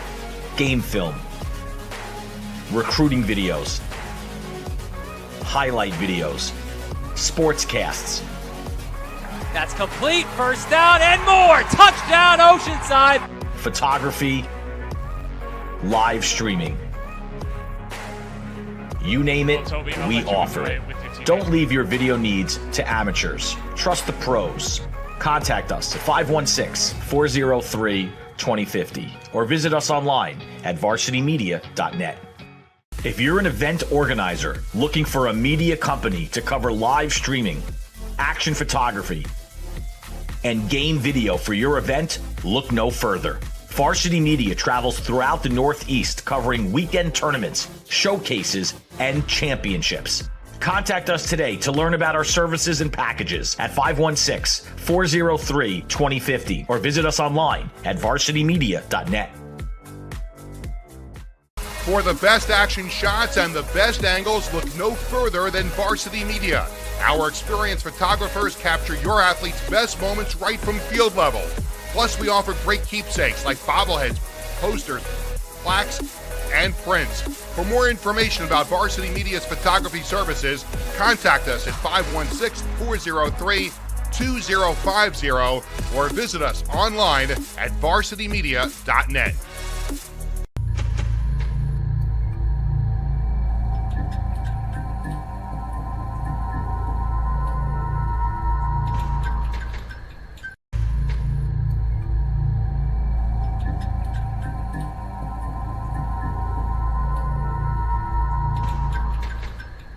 High school football fans, for exclusive content of the 2022 season, head to the Varsity Media Pass app. Weekly podcasts, top 10 plays of the week, game highlights, and player interviews. All the content you need is right here on the Varsity Media Pass app. Available on iOS and Android. To order, visit varsitymediapass.com.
Varsity Media covers every sport at every level from every angle. Game film, recruiting videos, highlight videos, sportscasts. That's complete. First down and more. Touchdown, Oceanside. Photography, live streaming. You name it, we offer it. Don't leave your video needs to amateurs. Trust the pros. Contact us at 516-403-2050 or visit us online at varsitymedia.net. If you're an event organizer looking for a media company to cover live streaming, action photography, and game video for your event, look no further. Varsity Media travels throughout the Northeast covering weekend tournaments, showcases, and championships. Contact us today to learn about our services and packages at 516-403-2050 or visit us online at varsitymedia.net. For the best action shots and the best angles, look no further than Varsity Media. Our experienced photographers capture your athletes' best moments right from field level. Plus, we offer great keepsakes like bobbleheads, posters, plaques, and prints. For more information about Varsity Media's photography services, contact us at 516-403-2050 2050 or visit us online at varsitymedia.net.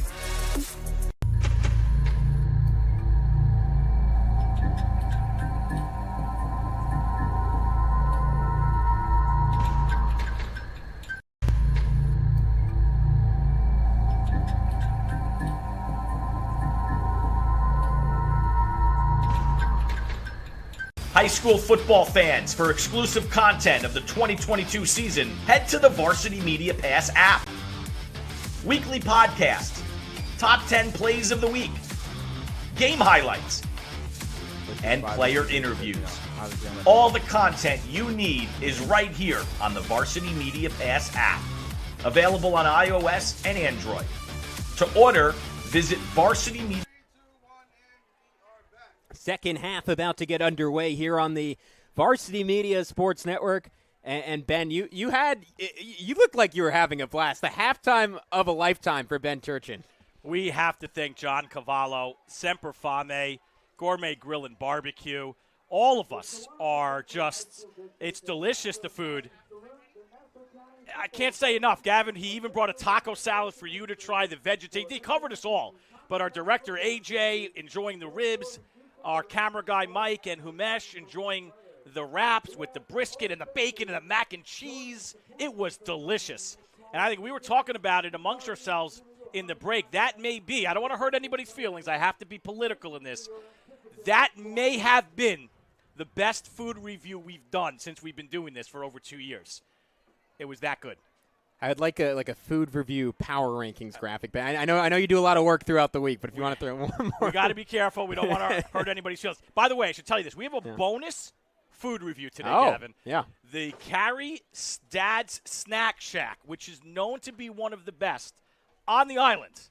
All right, we've got Bob Metzger and company, and they want to come up and they want to show their worth and their value. So we may see. And you may even have a taste test of your own here coming up later in the game, so stay tuned for that. And the last time these two teams played, Ben, some of those dads might have been on the field. It was all the way back in 2001. Let's take a look at what the world was like at that time. It was a 23-13 victory for Plainedge. The average cost of gas, $1.46 a gallon, a golden world. Ben, do you remember hanging by a moment? I was 6 years old at the time, so this was a little before my time. I was 21 years old. I do remember that, and I do remember, obviously, the president at the time, which seems like forever ago, right? But can we just go back to the gas for a second? What I know your guy lives in the city. You do the subway. You do a lot of walking. For those that don't know, Gavin's a very skinny guy. Does a lot of walking. But for some of us suburb folk that live out on the island, I could harken back to $1.46 a gallon days. It would be nice to have that back. I empathize for you. Perhaps the most incredible stat on there, nobody playing in today's game was bored. In fact, they were all around 4 to 8 years away from being bored. That's how long it's been since these two teams matched up. But, man, oh, man, do we have ourselves a ball game today. 14-0, Ben, a first half, as we noted at the end of it, that was dominated by the Plainedge defense and Shane Mosier specifically, but a little bit of life for that Carey offense near the end of the second quarter. Yeah, I think, look, Shane Mosier is one of the best players on Long Island in the state, one of the best linebackers that you have in New York. But, I don't want to sound like a broken record, but I really do think that Carey is in this game. They just need to execute better. If they make those catches, if they make those throws, they're right back in this game, Gavin. So, yes, give credit to Plainedge. They came out quick, made some big plays, got a turnover, capitalized on that, was able to run the football effectively. But Carey's got to just make those little adjustments and execute better, and they're in this game. And for Plainedge, we saw drives where they were dominant offensively, or running it up the middle of the field behind Vinny Petzold and the meat in the center of that offensive line. And we saw drives where they stagnate a little bit as they get the ball to open the second half. Ben, what are you looking for out of them on the offensive side? I think they're going to continue to do what they've been doing the whole first half. They're not going to let Carey dictate what they do on offense. You're going to see a conservative running attack. You're going to see them take advantage with play action like they did when the opportunity presents itself, and you're going to have a punishing offensive line. That is the brand of football that the head coach Rob Shaver likes to play, and why should it be any different in the second half? So they'll receive the ball now off the right foot of Gianluca Magliaro. Magliaro, the backup kicker, not able to get it inside the 10, so it's a returnable kick, and it's a good one, shaking a couple of tackles, and going forward was Michael DiMatteo. That one's going to come back as there is a flag on the field. Again, we talked about it late in the second quarter. If there's one thing to little nitpick here on Plainedge, it's been the penalties that they've suffered here in this game, and that one's coming back. Here, you take a look at it, see if we can pick up where the penalty was. Might be a block in the back there. So Plainedge will keep possession, but further back. Mike DiMatteo, one of the fastest players on this Red Devils roster, touched the ball a couple times in this game, but has not gotten it out in the open field up to this point. You got to see a little bit of that explosion, but it will go back. So it's Red Devils ball at their own 27 to open half number 2. And it did feel like this Carey defense, we talked about them getting some confidence offensively near the end of the first half. Defensively, they got into a pretty good rhythm, particularly led by Vin Tierney in that front 7. Absolutely. It's something to keep an eye out for. Caden Mora has yet to get into a rhythm, passing the ball and won't get a chance here. Shane Moja will take it to open the second half, and going left side has a lot of green grass in front of him. Wrapped up after gaining 25 yards. It was Will Tolliver on the stop. Again, that's all about the left side of the line, blocking there for Plainedge. You're talking about TJ Chadwick and company off the left side. Let's take a look at it here. As Mosier comes left, you got downfield blocking by Cavallari, number 15. More blocking by the wide receivers there. And look at Vin Petzold churning down the field to try and find a helpless defender. Travato as well, number 71. I mean, the blocking for Plainedge has executed, I want to say almost to, I'm not going to say perfection, but almost to perfection today. They have really dominated. And nice job by Tierney on this first down, corralling Jack Murray there, just 30 seconds plus into the second quarter. It'll be a 2nd and 3 Plainedge. 2 plays already right at midfield. But man, oh man, if you are a football fanatic, you're going to want to watch Vinny Petzold at that center position. Look at the movement. He gets play in and play out. That time clearing the way for a 3rd and very short. Vinny Cito, 52. And again, Vinny Travato. You had made mention there's a lot of Vinnies. I don't know what it was in that year. You know, we talked about the year 2001. These kids were born in 2005. Vinny must have been the hot name at the time. 4 of them. 4 Vinnies on the offensive line. Or in the starting lineup. If you're a Plainedge parent and you've got a child coming up through the football, it's probably too late, but if you're pregnant, you better think about the name Vinny. What are they? How are they differentiating them? Is one Vin, one Vinny, one Vincenzo, one Big V out there perhaps? As that ball is thrown backwards, and it'll go nowhere. Back to the original line of scrimmage. Double teaming on the tackle. Matt Metzger helping himself out defensively along with Christian Todaro. And that is a play that Carey needed on the defensive side. Let's take a look here. Another one. Out in the flat is Gentile, but he can't do anything because you've got 2 defenders right there to meet him at the line of scrimmage. That's a great job by the Seahawks. They're going to get the football back here early in the 3rd quarter. Back to return is T.J. Wakely. They push them back to the 47, a 4th and 10, and a punt on the way from James Cork, a wobbler. And, you got to be careful if you're Carey there. That ball nearly bouncing and hitting Frankie Aragali. That could have been a really bad moment for Carey, but they avoid disaster, and now they have a chance to make this a 1-possession game. Yeah, Aragali, I'll give him credit. I think he's just being aggressive, continuing the block. I know you have to have your wherewithal right with you because you don't want, on the poison, you don't want the ball to hit you, but I give him credit for blocking. You saw Mike Stanley having exactly that conversation with Aragali after the play. But, Ben, I don't know about you. I'm excited to see Matt Metzger. It felt like he got into a real rhythm on that final drive of the first half. Absolutely, he did. He was connecting with some key throws and stretching the defense with some throws downfield that they weren't able to connect on, but at least trying to keep this Plainedge defense a little bit honest. And I like the flushness out of the pocket when there was penetration by Plainedge on the defensive side. So I agree with you. I think he's starting to get some momentum here in this game.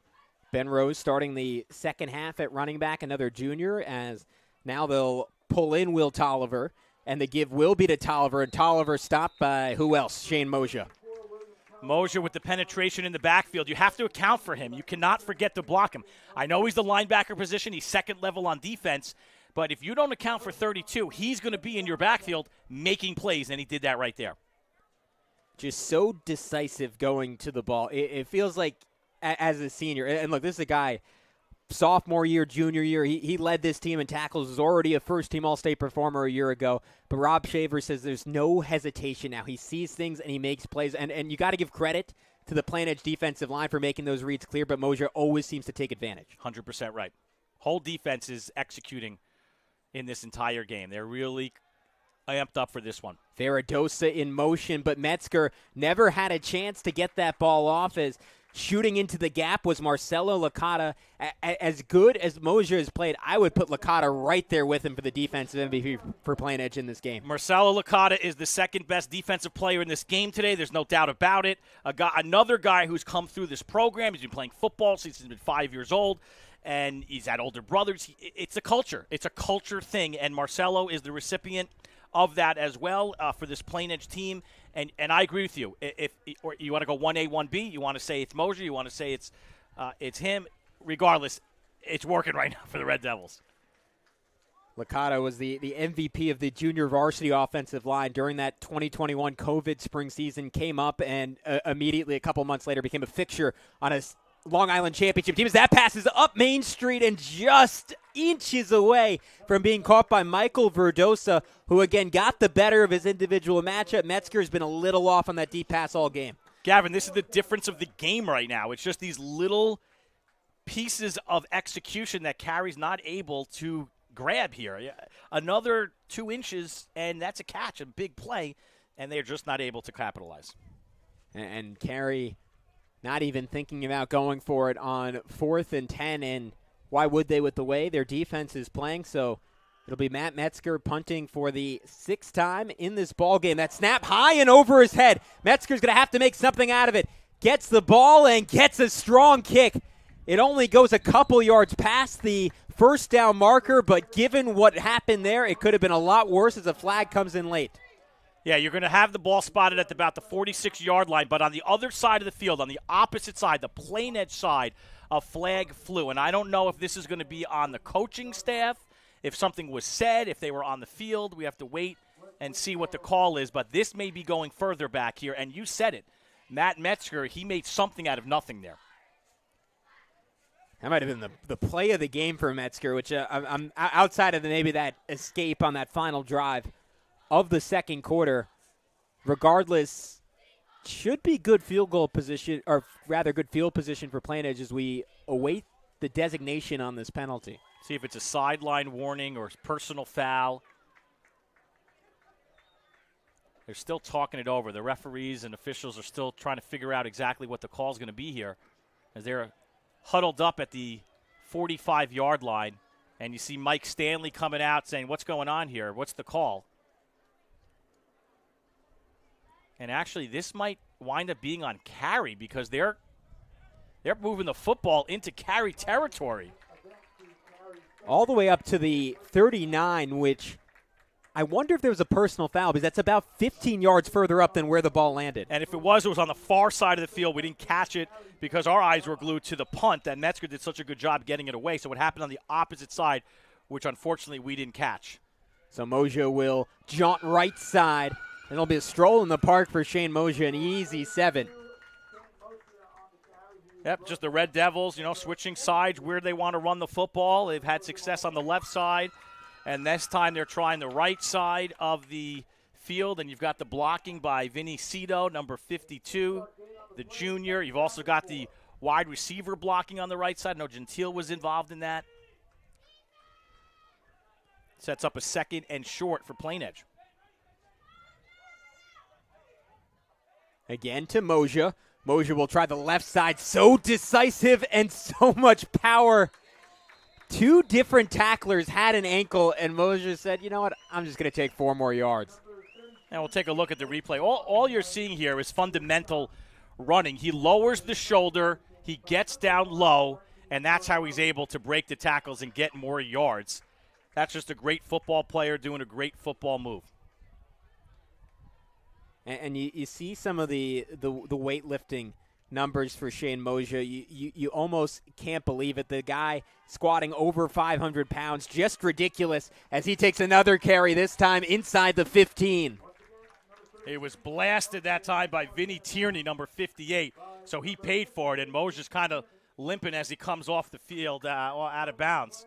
Great big run, good gainer as you take a look, but he's going to pay the price coming up right here by big 58, throwing him out of bounds. And how about the right side of this offensive line? We said Vinny Petzold at center, but Travato at 6'7", a guy who, again, barely could play high school football a year ago, now looking like a college prospect, and Vinny Cito clearing the lane again, this time the other way. Mosier looks just fine, diving forward and in for 6. Shane Mosier, another score. It's the hat trick for Shane Mosier today. Patient running behind that offensive line, waiting for the blocks, and there were many of those, and scampering in for the touchdown as you take another look at it, Gavin. Right as I compliment the left side of the offensive line, the right side. But it was that quick cut from Mosier, right? Just changed direction, and the Carey defense couldn't move with him. You saw Cito there at the goal line along with Mosier, so he was blocking all the way, helping Mosier out there. I've been so impressed with all 5 linemen for Plainedge, plus the downfield blocking on bigger plays, the wide receivers getting involved, Cavallari, Gentile, Murray. When you look at this game, and if you're the coaching staff and you play it back, you just got to be excited with what you're seeing. This team loves to block. And just like that, 21-0 for the Red Devils. Carey had their opportunities these last 2 drives, Ben. I mean, that one before the first half, easily the most promising, got some throws in the end zone. Then even last drive, having Verderosa ahead of the entire defense down the field. Who knows what happens if that pass is right on the money. But it's a theme over the years. You don't make those picture-perfect plays against Plainedge, it comes back to bite you. 100%. Not only that, you're not able to stop them defensively.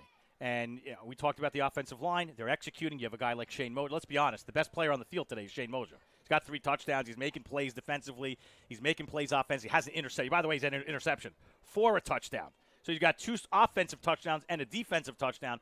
He's in the backfield making tackles. So he's been the best player overall today. But they've just been executing more. And that's the difference in the game. And this isn't the only big game these 2 teams have. A loaded upcoming schedule for both these sides. And, Ben, the one that I'm looking at is that Bethpage Plainedge game, a classic rivalry, a rematch of last year's Conference 3 championship game. That's a big one. And guess who's broadcasting it? I'm hearing rumors. Yep, October 8th at 2 o'clock. We'll have that game right here on the Varsity Media Sports Network. I'm going to go the night before. Wantaugh's coming here. Now, Wantaw and Carey have played each other in years past in Conference 2, so they're, they know each other. But that should be a very evenly matched game. And then you're going to see later on, Carey Floral Park, which is kind of the Sewanaka School District, and they don't play each other that much. So that's an interesting game. Plainedge will have some big ones down the stretch as well. We've got a lot of football left to go here, Gavin. Cork will send it deep and wisely kick it away from Will Tolliver. It's instead scooped up along the sideline and taken for about 5 yards by Comac Govart. And again, a long field to go for Matt Metzger and company. To me, as much as Metzger's struggles have defined this game, the inability of this Carey offense to get quality touches for Will Tolliver has been really surprising. Ben, a mutual friend of ours, a part-time varsity media analyst, J.P. Ches, describing – oh, here, go ahead. Finish where you started. I was just going to say Will Tolliver as an all-state caliber talent, and he's had maybe 3 touches in this ballgame. I mean, I'm sure you look at some of these upcoming games, he's going to have some bigger afternoons. Just wanted to mention, I think Wantaw will be involved in how the conference goes. The Carey game on October 7th. Then they're home for Plainedge on the 22nd. So when it's all said and done, depending on who wins this game, you also have to keep an eye on Wantaw. O is one of the defining programs in Conference 3, and it'll be interesting to see Carey play them this year. With 7:22 to go in the third quarter, we'll step aside on the Varsity Media Sports Network, 21-0 Plainedge.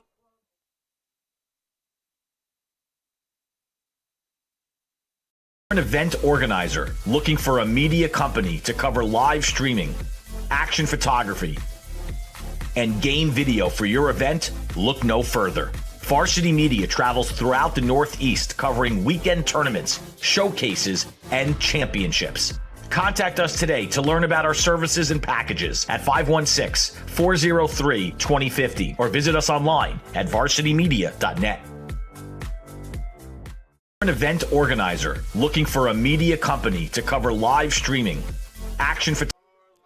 7:16 to go in the third quarter. 1st and 10 from the 21 for Carey. Matt Metzger found a bit of a rhythm near the end of that second quarter, particularly targeting Billy Coates-Sambaris, but now they'll go back to the ground here, and a couple yards on the run. I believe that was Will Tolliver. Going back to that graphic one more time because we didn't finish the entire story. In week 4, and I didn't have it on the graphic, so it's our fault and my apologies, but Carey heads to division. What's important about that game? Mike Stanley's son plays for the Blue Dragons. So that's a very interesting game there. Head coach the father, player on the opposite side. You got to stay tuned for that game. That'll be fun. And the handoff is to Tolliver, who stood up right at the line. Man, we talked about that as a swing factor in this game. So much size on the interior of both these lines. I think part of the difference in this battle so far is the just dominance of Vinny Petzold right in the middle of that defense. He makes it all happen for that defense. It allows the linebackers to get some more penetration. They hide behind him, and the rest is history. I like what Carey did throughout the game with the short passes, and they seem to get away from that at times. So let's see if they can kind of revisit that because, well, it's 3rd and about 8, but maybe they've got one of those out routes in store here.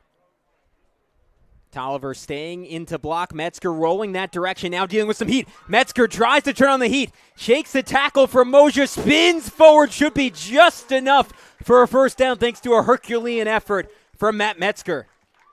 This play was all created by the quarterback, Metzger, number 7. He had a guy open, but he elected to keep it.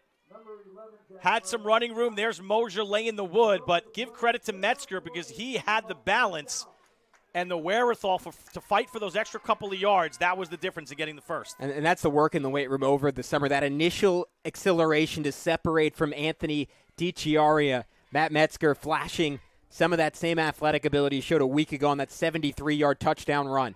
So now they try to go outside to Ben Rose. Rose trying to find some room, not much of it to be had as Mosier has both sidelines covered. By the way, if we could just talk about Metzger for one more second here. Here's a guy, the middle son of 3. You had Dean Metzger last year playing here, unfortunate injury, but he's a lax guy playing at Providence right now. And then the younger brother, Richie, who's a goalie for lacrosse. So it's been a successful athletic family, to say the least. And now you're seeing Matt, the middle, getting his opportunity at the quarterback position. Great to see here for that family.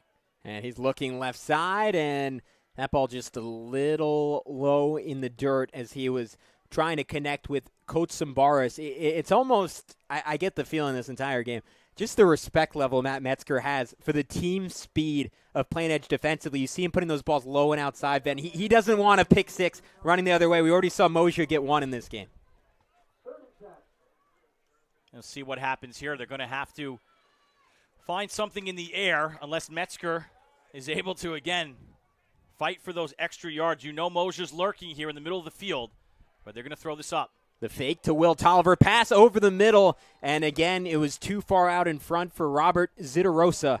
It's been a theme in this ball game with Carey having guys getting a little bit of an opening deep, and Metzger just a tiny bit too much juice. Yeah, and now they're in a situation where I don't know if they feel the pressure to go for it. I don't think you can here. Down by 3 touchdowns. Metzger's sort of in a position to punt, but don't know what the decision is here yet. Down 21-0, 5:44 to go in the third quarter. They will at least show a punt. And what a boot by Metzger, drawing the fair catch from Anthony Gentile, and it'll be Plainedge possession right inside the 35 at the 34-yard line. And we will step aside on the Varsity Media Sports Network Plainedge ball when we return.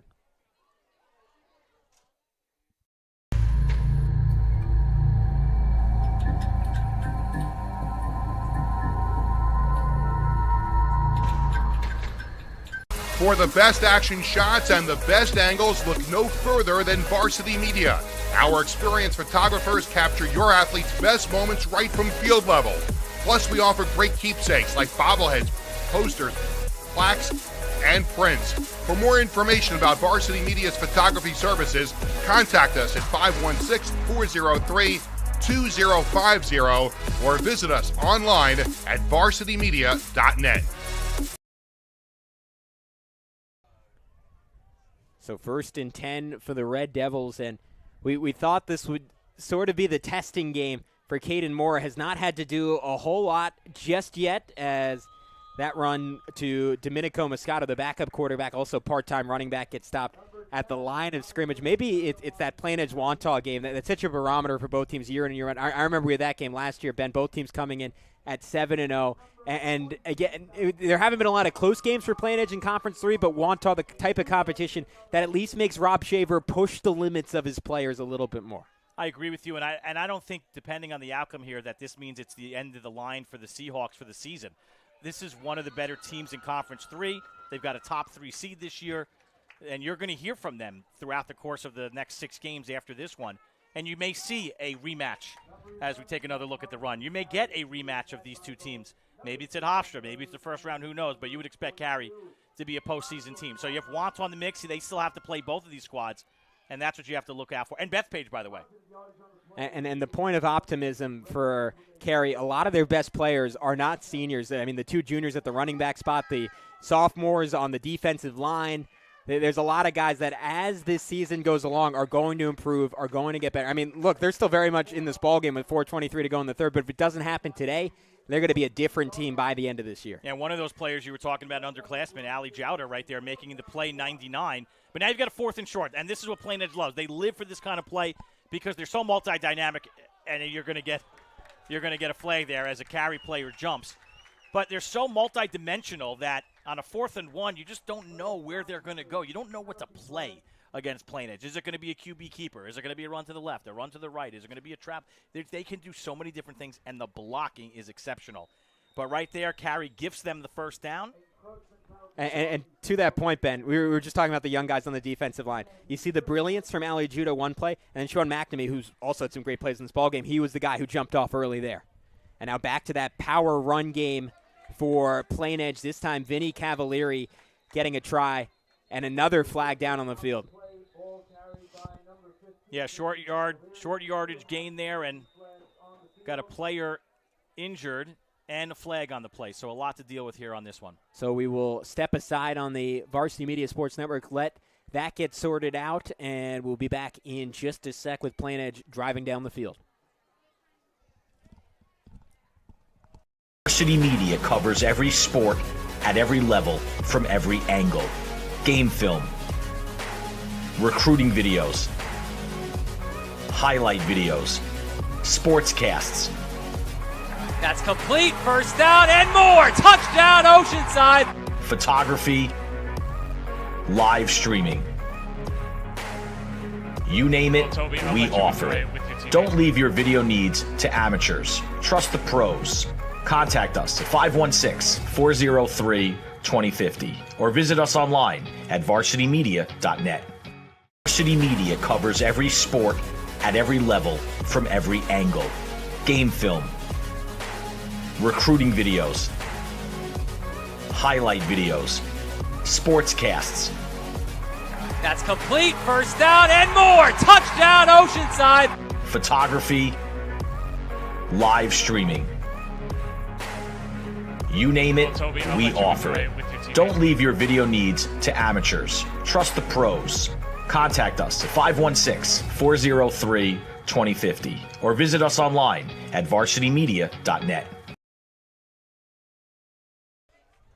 It was Sean McNamee, the injured Seahawk, the brilliant 6'3", 315-pound sophomore who had the matchup of his life today against Vinny Petzold, has had some moments in it. Hopefully he's all right. The penalty was a false start against Plainedge, which will push them back a little bit. The other big adjustment for Carey that, Ben, gives me some optimism, they'll continue to get better as the year goes along, playing a 3-4 defense for the first time in a long time. Traditionally a 4-3 team under Mike Stanley. They're trying to take advantage of the fact that they have an Ali Judah, they have a McNamee, 2 giant kids who are just that kid, 6'1", 250 for Judah. We said 6'3", 315 for McNamee, both just sophomores. And I think this is an acknowledgement from Mike Stanley. Hey, I'm rarely going to get this kind of size and speed. Let me take advantage, leverage that talent by playing a 3-4 the next few years.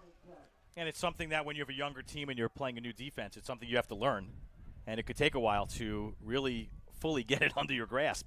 And it was an adjustment that they made starting a bit into last season as Moja brings the line of scrimmage ever closer to a first down. And I thought this was fascinating. When Carey got up, they were right around 2-4 at the start of last year. When they got up to that slow start, the place Mike Stanley went was to Rob Shaver and Plainedge and said, hey, we need more physicality. We need to make our practices tougher. How do you guys do it? And Shaver, I think not expecting that the teams are going to play a year later, gave away some of the family secrets, told them what they do in practice. And Mike Stanley said it totally changed the trajectory of their season as the direct snap this time goes to Domenico Moscato. And what a rundown for Ben Rose getting the stop on 3rd and short. A flag on the play. We'll see what it is, but regardless, spectacular play by Rose. And Matteo Tefano, number 20 as well, as we take another look at it right here. See the blocking upfield, but this time Carey was able to make a play, as you talked about. You've got Rose not giving up on the football, and Aragali, number 1, and that's what Carey needs. They need more of that. They need that aggressiveness that you were talking about in the practices. That's got to show here the rest of the way if they're going to get back in this game. And it looks like it was a hold against Plainedge, which will push them back 10 yards, and Mike Stanley accepting the penalty, knowing Rob Shaver never shy to go for it on 4th and short.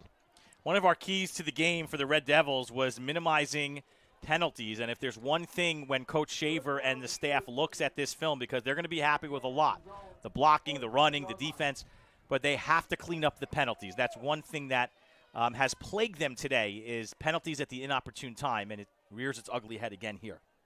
And on 3rd and 13, again, this is a situation Plainedge is more than comfortable running the ball, but maybe we'll get an opportunity to test the limits of Caden Mora here. Instead, they'll direct snap it to Moja. Mora running out, getting a nice block. Moja churning the feet just past the original line of scrimmage. So Carey defense stepping up. Likely will get the ball back for their offense here. Vincent Tierney, 58, making the tackle. When it's that far back, 3rd and long, the Carey defense can put more guys in the box.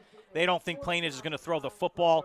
Plainedge trying some extra blocking there. You saw 2 backs behind the line of scrimmage and then the lead blocking on the left side. But give Carey credit. They were able to penetrate that and make the play. And that's a really good note for Carey. Sean McNamee back in the game there after he was down on the field for a while, so he seems like he's just fine. Yeah, they're going to need him the rest of this game. James Cork sending that punt deep. It'll be taken by Govard, and not much room to run. The tackle by, who else? Shane Moshe. It's really incredible. We don't want to be accused of playing favorites here. You want to be objective up in the booth. But the guy has an interception for a touchdown. He has runs for a touchdown. He has tackles in the backfield. And now he's covering punts and making tackles. There literally isn't anything he hasn't done in this game. His dad did come into the booth pregame to visit, and we're like, excited to talk about your son. He said, only good things, I hope. And I'm like, I don't think there's anything else but good things to say about Shane Moshe. It's hard to find anything wrong with his performance on or off the field. Another big play there, as that is the end of 3 quarters.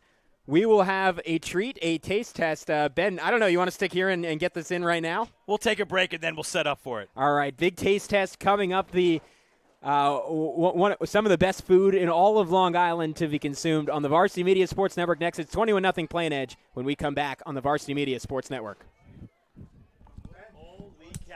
Football fans, for exclusive content of the 2022 season, head to the Varsity Media Pass app. Weekly podcast, top 10 plays of the week, game highlights, and player interviews. All the content you need is right here on the Varsity Media Pass app, available on iOS and Android. To order, visit varsitymediapass.com.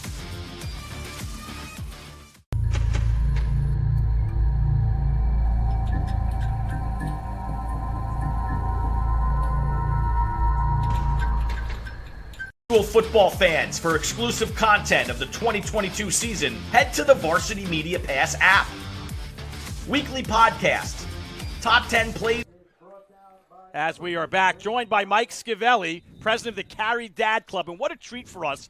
We already had our halftime review, but some of us here at Varsity Media, Gavin hasn't eaten because he's a vegetarian. Our guys up top are still hungry. Our director, AJ, is starving.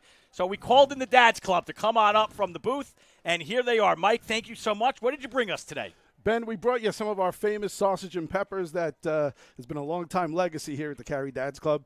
And, of course, our famous Shack Lemonade, which is also incredibly popular And we can't forget our funnel fries and our fried Oreos, and, of course, a little chicken fingers and fries, which is always a fan favorite here at the Seahawks Stadium. Something for everyone here at Absolutely. Carey. Tell us what is so infamous about your lemonade. Is there a secret in there that we're not allowed to know about? Of course. And, those cliche comments I'll spare you from, but, it's a secret recipe that we're very proud of, but it's a fresh batch every time. And we're so delighted that it caught on like fire here at Carey High School. Now, Mike, I got to get serious with you for a second. The pressure's on. You guys are supposed to be the #1 snack stand all across Long Island. Are you prepared today to defend that title? I think with the volunteers that we have behind us and all the cooks in our shack, we're ready for the challenge. Okay. That sounds good. Gavin, are you going to – I think Gavin's ready for it. His eyes are watering. I don't know if eyes can water, but he is glued to the lemonade and stuff. So, Mike, we're gonna ask you to pass the headset to Gavin, and I'm going to try this lemonade because I'm thirsty right now after the barbecue that I had at the halftime. I appreciate you guys being here Absolutely. so much. Thank you so much. We're going to dive into this. Good luck to you guys the rest of the season. The Carey Dads Club, if you have an away game here at Carey, make sure you go see these guys, Mr. Metzger as well, the whole crew. Every purchase is a donation at the Carey Dad snack stand. Then we may have to come back here again this season. I don't know. All right, Gavin, what are you going for here? The funnel? Ben, my eyes are watering. I think I'm going to try the fried Oreo to start this off and then dive into the lemonade. And I'm definitely going to have a sip of this lemonade. It's a secret lemonade. How's that Oreo? Fried Oreo. That might be the best thing I've ever eaten. It's so good. The lemonade is so refreshing. As we still have a football game going on here, Will Tolliver getting very close to a first down on 2nd and short. I have to send out a challenge right now. And this challenge is going to go out to the Plainedge, whether it's the Dad's Club or the football club, because they've got a snack stand, and we're coming October 8th. So the challenge has been set because the Carey Dad's Club, they came correct today. The food is delicious. The lemonade is fantastic. And when we come on October 8th, we expect them to match this, Gavin. No pressure. Metzger throwing a bomb on 3rd and 10 or rather 1st and 10 and leaving that ball a little bit short. You know, my brain, I got to be honest, I'm a little thrown off by how good that Oreo has been. It is incredible. Excited to try the lemonade as well. It'll be a 2nd and 10 from the 38 for Carey.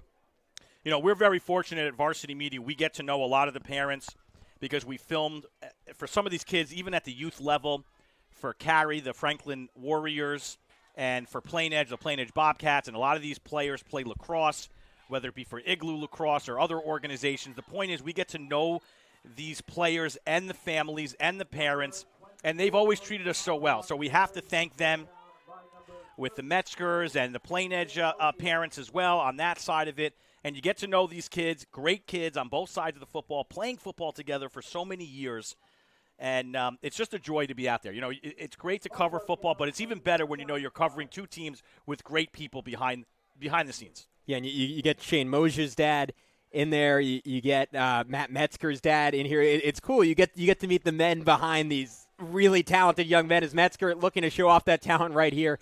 Fantastic coverage once again for Plainedge. That time, Braden Dinellen, we've said his name a couple of times, in the defensive secondary. But it's cool because when you meet these parents, you see why their kids are so successful, right? Absolutely. And you don't want to leave anybody out. I mean, it really is everybody because we meet from soup to nuts the entire group. So you're talking about Rich Gentile and you're talking about Licata. We've had a relationship with that family, and down the line, everybody's so great on the Plainedge side and also the Carey side. You just can't say enough about both of these teams and their families. If we didn't mention your name, believe me, we appreciate everything that you do on both sides. And you know, we've gotten to know the Plainedge side a little bit because we've been covering that team because they've been in Conference 3 for so many years. And they just do an excellent job. The booster clubs, and I got to say it on both sides. If you were at this game today, you're watching it back, and you were here, you know what we're talking about. You know how this place is jam-packed right now. You've got the youth, you got the younger kids here, Gavin. You've got the older kids here. You've got cheerleaders. It's a community effort, and it's a great thing to see. And it gives you an idea of, what allows these programs to separate themselves and have these special runs for Plainedge in particular. Look, Rob Shaver's been at the school, right, 27 years now. winning his first 2 Long Island championships, first in 2019 and then again last year in 2021. And I was asking him, what was different? What was the breakthrough for you guys? And he said, I'm not really doing anything different. It's just a special group of kids. And you look back through the history of this Plainedge team, they've lost 2 games since 7th grade, Ben, these seniors at Plainedge. You can go back to when they were in kindergarten. They've lost 8 regulation football games in their life. It's nuts. I think that starts at the youth level. We've talked about it. And Plainedge is the Plainedge Bobcats. A lot of these fathers coach these kids, and now they're in the stands watching them. But you just look at this graphic. Devil domination, 13-game winning streak, 41 wins in the last 44 games. The Long Island championships that you talked about. It's a culture. Shavers instilled that culture, but so have the coaches at the youth level that have helped these kids along the way. And Caden Moore getting a chance to show off his arm. Oh, what a strike! Straight into the heart of this Seahawks defense. Down the field, it was Vinny Cavalieri. Let's take another look at that. Cavalieri's the kind of guy you just throw it up. He's going to come down with it. He catches everything, they say. In traffic, Gavin. 2 defenders on him, and he comes down with it. And then Ali Judah and the team up with Luke Hartz on the big-time stop for Carey. But I want to circle back to Caden Moore because all day, Ben, I won't put you in this category, but I've been asking, when are we going to see what Caden Moore can do over and over and over again? And we got a chance there to watch it. Mora, that was one of the better throws I've seen this season, even in the early going. Yep, early going, but that's a big throw for him, and Cavalieri again. Cavalieri, plenty of room to run after the catch, and he's down at the 5 as Rob Shaver's taking off the training wheels, and Caden Mora taking full advantage of it. The Caden Mora coming out party here in the 4th quarter. Like you said, it's an aerial attack now for the Red Devils, spread out. Cavalieri wide open at the 25-yard line with Yak. Yards after the catch, down to the 7-yard line. A great play by that Red Devil offense. So now 1st and goal inside the 10. Moja working his way through that sea of orange. Will get close to the 5. And that has to be such a confidence booster for Caden Mora, because they're going to need him to make those types of throws on the way to a Long Island championship. We saw it last year. This was a team that, frankly, wasn't challenged in Conference 3. Again, they won by an average of 35 points per game, 7 shutouts, but then they get to that Long Island championship. They're down at halftime to East Islip, and they need Travis Shaver to make some big plays through the air, on the ground. They are not going to need any last-second heroics today. A 4-touchdown lead now on the run by Jack Murray. Just a little give to Murray right up the middle. I'm sure Petzold was a lead blocker on that play. And Chadwick as well on the interior, freeing up the line. I agree with you. The quarterback getting some confidence here on this drive. 2 big throws. Gavin, you hate to beat a dead horse, but what hasn't worked for Plainedge today? I mean, they have everything going for them. And I think this is a statement win in the sense that here's a new team in Conference 3 coming down from 2 in Carey. We didn't know what was going to happen today. We didn't know what to expect. And they've come out here and they've dominated the Seahawks. They've held them scoreless defensively, and they've put up 3 offensive touchdowns on the board. It's been easy for Plainedge today. And I want to take one more second to highlight the man driving the engine there, and it's Vinny Petzold. That touchdown again, right up the middle. Petzold, he's not even 16 yet. He turns 16 in October. Here are his weightlifting numbers. He squats 585 pounds, deadlifts 585 pounds, bench presses 345 pounds. Currently has interest at the 1AA level. His dream school is Nebraska. Rob Shaver is confident he is that type of talent. This Plainedge team has never had a Division I offensive line, Ben. Vinny Petzold, a very good bet to be the first. Take a look right there. You rattled off the numbers. Those are eye-popping numbers in the weight room. That's part of the culture for Plainedge, is to be in the weight room all year long. It doesn't just start in August when you're allowed to practice. These players are in the weight room in the wintertime, in the spring. It means something to them. They want a Long Island championship. They want to win as a senior because that's the culture that has been passed down. And that guy epitomizes that, and so does the guy on the right side, Shane Mosier, who's had an unbelievable performance today. Petzold, also an all-Nassau wrestler at 285 pounds, has a chance to compete for a state championship this year, according to Rob Shaver. Again, as good of a centerpiece as you could have offensively for Plainedge and as good of a centerpiece as you could have defensively for Plainedge. You flash back to 2 years ago, that COVID year. Moja, a sophomore, Petzold, a freshman. They were luxury items on a loaded Plainedge team. Now they're the leaders. They're the heartbeat of this team, and we're seeing early in this season they're up to the challenge. Without a doubt. And a lot of these, just to finish off the culture, you start at the youth level and you had success here at the high school level. Well, I think part of the culture with Plainedge is to continue that football career. And a lot of these players for the Red Devils are going to continue to play at the college level. We talked about Moja. He's getting looks from a lot of different teams. Some of them, RPI, Williams, Trinity. Gentile is another player getting looks from Pace, from Cutsdown, from Ithaca, Utica, Springfield. And I know Chadwick is a lacrosse guy, and Mora is a lacrosse guy, but there are others on this team that are going to get Petzold's going to go at the collegiate level. So to me, that's part of it, Gavin. It's not just your success on the field as a high school, but it's that Shaver and this coaching staff prepares these players to play at the college level. And by the way, the colleges know that. They know, hey, who's coming up for Plainedge? We better talk to Shaver. Who's the next kid? Who are the next up-and-coming kids? Because look at the success that they've had. And you can look at the stars from last year's team. Travis Shaver at Wilkes, Joe Iadivia, who was a first-team All-State wide receiver at SUNY Cortland. And you flash back a couple years, Dan Villari going to Michigan, now transferring to Syracuse. I mean, that you rarely see players on Long Island in that type of echelon, that type of conversation. His first Villari, Petzold going to be the next guy in that mix for Plainedge. And I got to be a little bit of a homer here, but can Dino put Dan in a little bit, right? Can we see Villari get a little bit of playing time at Syracuse? Come on, all of us here on Long Island want to see that.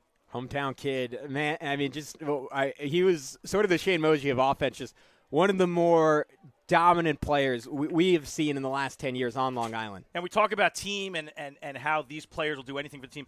Villari is now kind of molding it to be like a wide receiver hybrid type player, and that's the culture that was instilled in him here at Plainedge. Yeah, he dominated as a quarterback, but maybe at the next level for him, he's got to play a little bit more wide receiver. And again, you go back and you understand why he's open to doing that because of what he was taught here at Plainedge. And it's crazy to think, but that Villari team in 2019, that was Plainedge's first ever Long Island championship. That was the breakthrough team, and the talent was just so overwhelming. To me, someone who was just getting into Long Island football at that time, I didn't realize. I was like, oh, this must be the perennial power in the sport. But now, these last couple of years, that's what the Red Devils have turned into. They feel like a Garden City. They feel like anyone else you want to put into that category. They are the elite of the elite. And I think if you know your history in Conference 3, they were always there knocking on the door, but they had to wait for Lawrence to kind of go through all of their talent in that time period because they were there. They were the runners-up and the Frederick brothers that came through that Lawrence program. Once they went through and Lawrence won their Long Island championships, everybody knew the torch was passed to Plainedge. And Shaver has taken that torch and he has run with it and hasn't looked back. And many people expect this Red Devil team to be playing on the last, whether that's Friday or Saturday or Sunday, that last weekend, they expect them to be there. And part of it is just the depth that's in this program now. I mean, we just saw another great play on the defensive line. It was Brendan Munich, a name we haven't even said all day, 6'1", 205. I mean, we haven't even mentioned him all game. Joe Casas, I mean, one of the better defensive linemen probably on Long Island. You could argue in New York State, had 4 sacks in week 1 against Division. He's out with an injury, and this defense hasn't missed a beat. Nope, and that's not to say they don't want him back, but guys step up, and you've seen that today. We've mentioned everyone that has made a contribution for the Red Devils today, and Gavin, it has come from everybody. To me, the most impressive thing about this team is the way they block. I mean, that is first and foremost. You see how they block on offense. You see how they get off blocks on defense and how that leads to penetration to make plays on the defensive side of the football. But if you don't block, where are you going to be as a football team? And they do it in spades, and everybody does it across the board. First guy, last guy, they all do it. And what a lesson for Carey, what a test for Carey. Part of the strength of this team year in and year out is that they grew up competing with those great Garden City teams, and now they have their own version of that in Conference 3 here in Plainedge. I mean, those young defensive linemen, again, it was a trial by fire. They're going to be better for it Still 5:53 to go, so we'll get to see some of the depth of Plainedge next on the Varsity Media Sports Network. But first, let's take a look at some of the upcoming Sportscast, Ben. I asked you before, but I'll ask you again. What are some of the standouts for you? I mean, all these games look really exciting to me. Let's just go through them, and we'll hit a little bit here. You got Massapequa Freeport. Freeport lost week 1 to Port Washington. Massapequa with the win. I believe both of them are playing today, or maybe one played last night. North Shore Seafood, that's intriguing to me in Conference 4. Both of those games next Friday night, by the way. Lindenhurst and Northport played 2 unbelievable games, regular season playoffs last year, and that game's at Northport. That's a must-see. And then we come into Conference 2. We haven't seen them yet. We'll see them on October 7th, MacArthur, Southside, and then this is a big one. Conference 1, Nassau, Freeport, Farmingdale. Circle that one because the winner of that game could be on its way to winning Conference 1, Nassau. I think Massapequa will have a say on that. But between Freeport, Massapequa, and Farmingdale, one of those teams is going to emerge victorious as your Conference 1 championship in Nassau. I'm ready for all of them, to be honest with you. It's really exciting stuff, Ben. I just realized we haven't gotten to talk about the lemonade yet. The lemonade does live up to the hype. Oh. It's amazing. In fact, I don't know what happened here because Gavin took one and I took one. All of a sudden, a third lemonade showed up on our desk. Did you like it so much that you went for another? I called Uber Eats and I ordered one up. Yeah, I wanted one more. We can't thank the Carey Dads Club enough for coming up here to start the fourth quarter with these delicious treats. You're having some dessert. I'm just happy, Gavin, that you were able to get some chow today. You know, it's so good. We saw you sitting in the back because listen, you're a vegetarian and we respect it. But when the meat came at halftime, that's not your thing. But here you go, getting some good desserts. No, the fried Oreos just took me to a different place. Run straight up the middle. It's Luke Tringali. For a gain of 3 or 4. And for Plainedge, again, I think Rob Shaver's dream is to get into double-digit ball carriers. They're going to approach it in this ball game. I think we're at 7 or 8 already. That's how he loves to run his offense. I mean, Ben, you flash back to last year. This Plainedge offense had 2,900 yards on the ground, 50 touchdowns. They did so without a star running back. Their leading rushers were their quarterback, Travis Shaver, and their wide receiver, Joe Iadivio. And when you do this and you give a lot of guys the ball, you put it on tape, and it makes the defensive coaching staff have to game plan for you. And I think that's to your point of why Shaver loves to have all these different guys touching the football. Can I just go back for one quick second? This lemonade is so good. Let me tell you why. Because as you take another look here at the run, a lot of times you have a very sweet lemonade, very sugary. You are nailing it. I was about to say, go ahead. Go ahead. And it's just like you can't continue to drink it. No. This lemonade has almost no sugary taste to it, but it's still refreshing and it has the taste. That's the most unbelievable thing. It's so hard to get a balance. I bought a store-bought lemonade. It was 50 grams of sugar, and it's great for one sip, and then it's disgusting. Right. But it's not too acidic either. It's perfectly balanced. Man, the Carey Dads Club, they're deserving of that moniker, right? I mean, they've earned it. Right, with this lemonade. Well, like I said, I threw the challenge out there on October 8th when we come to Plainedge and we see them against Bethpage. That's homecoming, by the way. You know it's going to be a crazy jam-packed place at Plainedge. I'm not saying that they need to make some lemonade, but it would be nice to see what they can offer us when we come visit them. Because this has been unbelievable by the Carey Dads Club. This is some brilliant maneuvering on your part to continue to get free food at football games. No, I think it's going to be a staple. When Varsity Media comes around, if you're listening, if you're a Long Island football fan, and you want us to continue to come back year after year, well, we need some hospitality. You're really living the dream. Your life is broadcasting football and getting free food while you do it. It's not too bad. Can you fault me? No. I mean, look, anyone who could pull it off would do it, so I can't blame you. And by the way, I mean, if you're a Plainedge, you have to step up to that challenge, do you not? I mean, you come here, you win the football game, but now the Dads Club may have shown you up with their food. You have to answer the call. The football game is almost irrelevant compared to the food.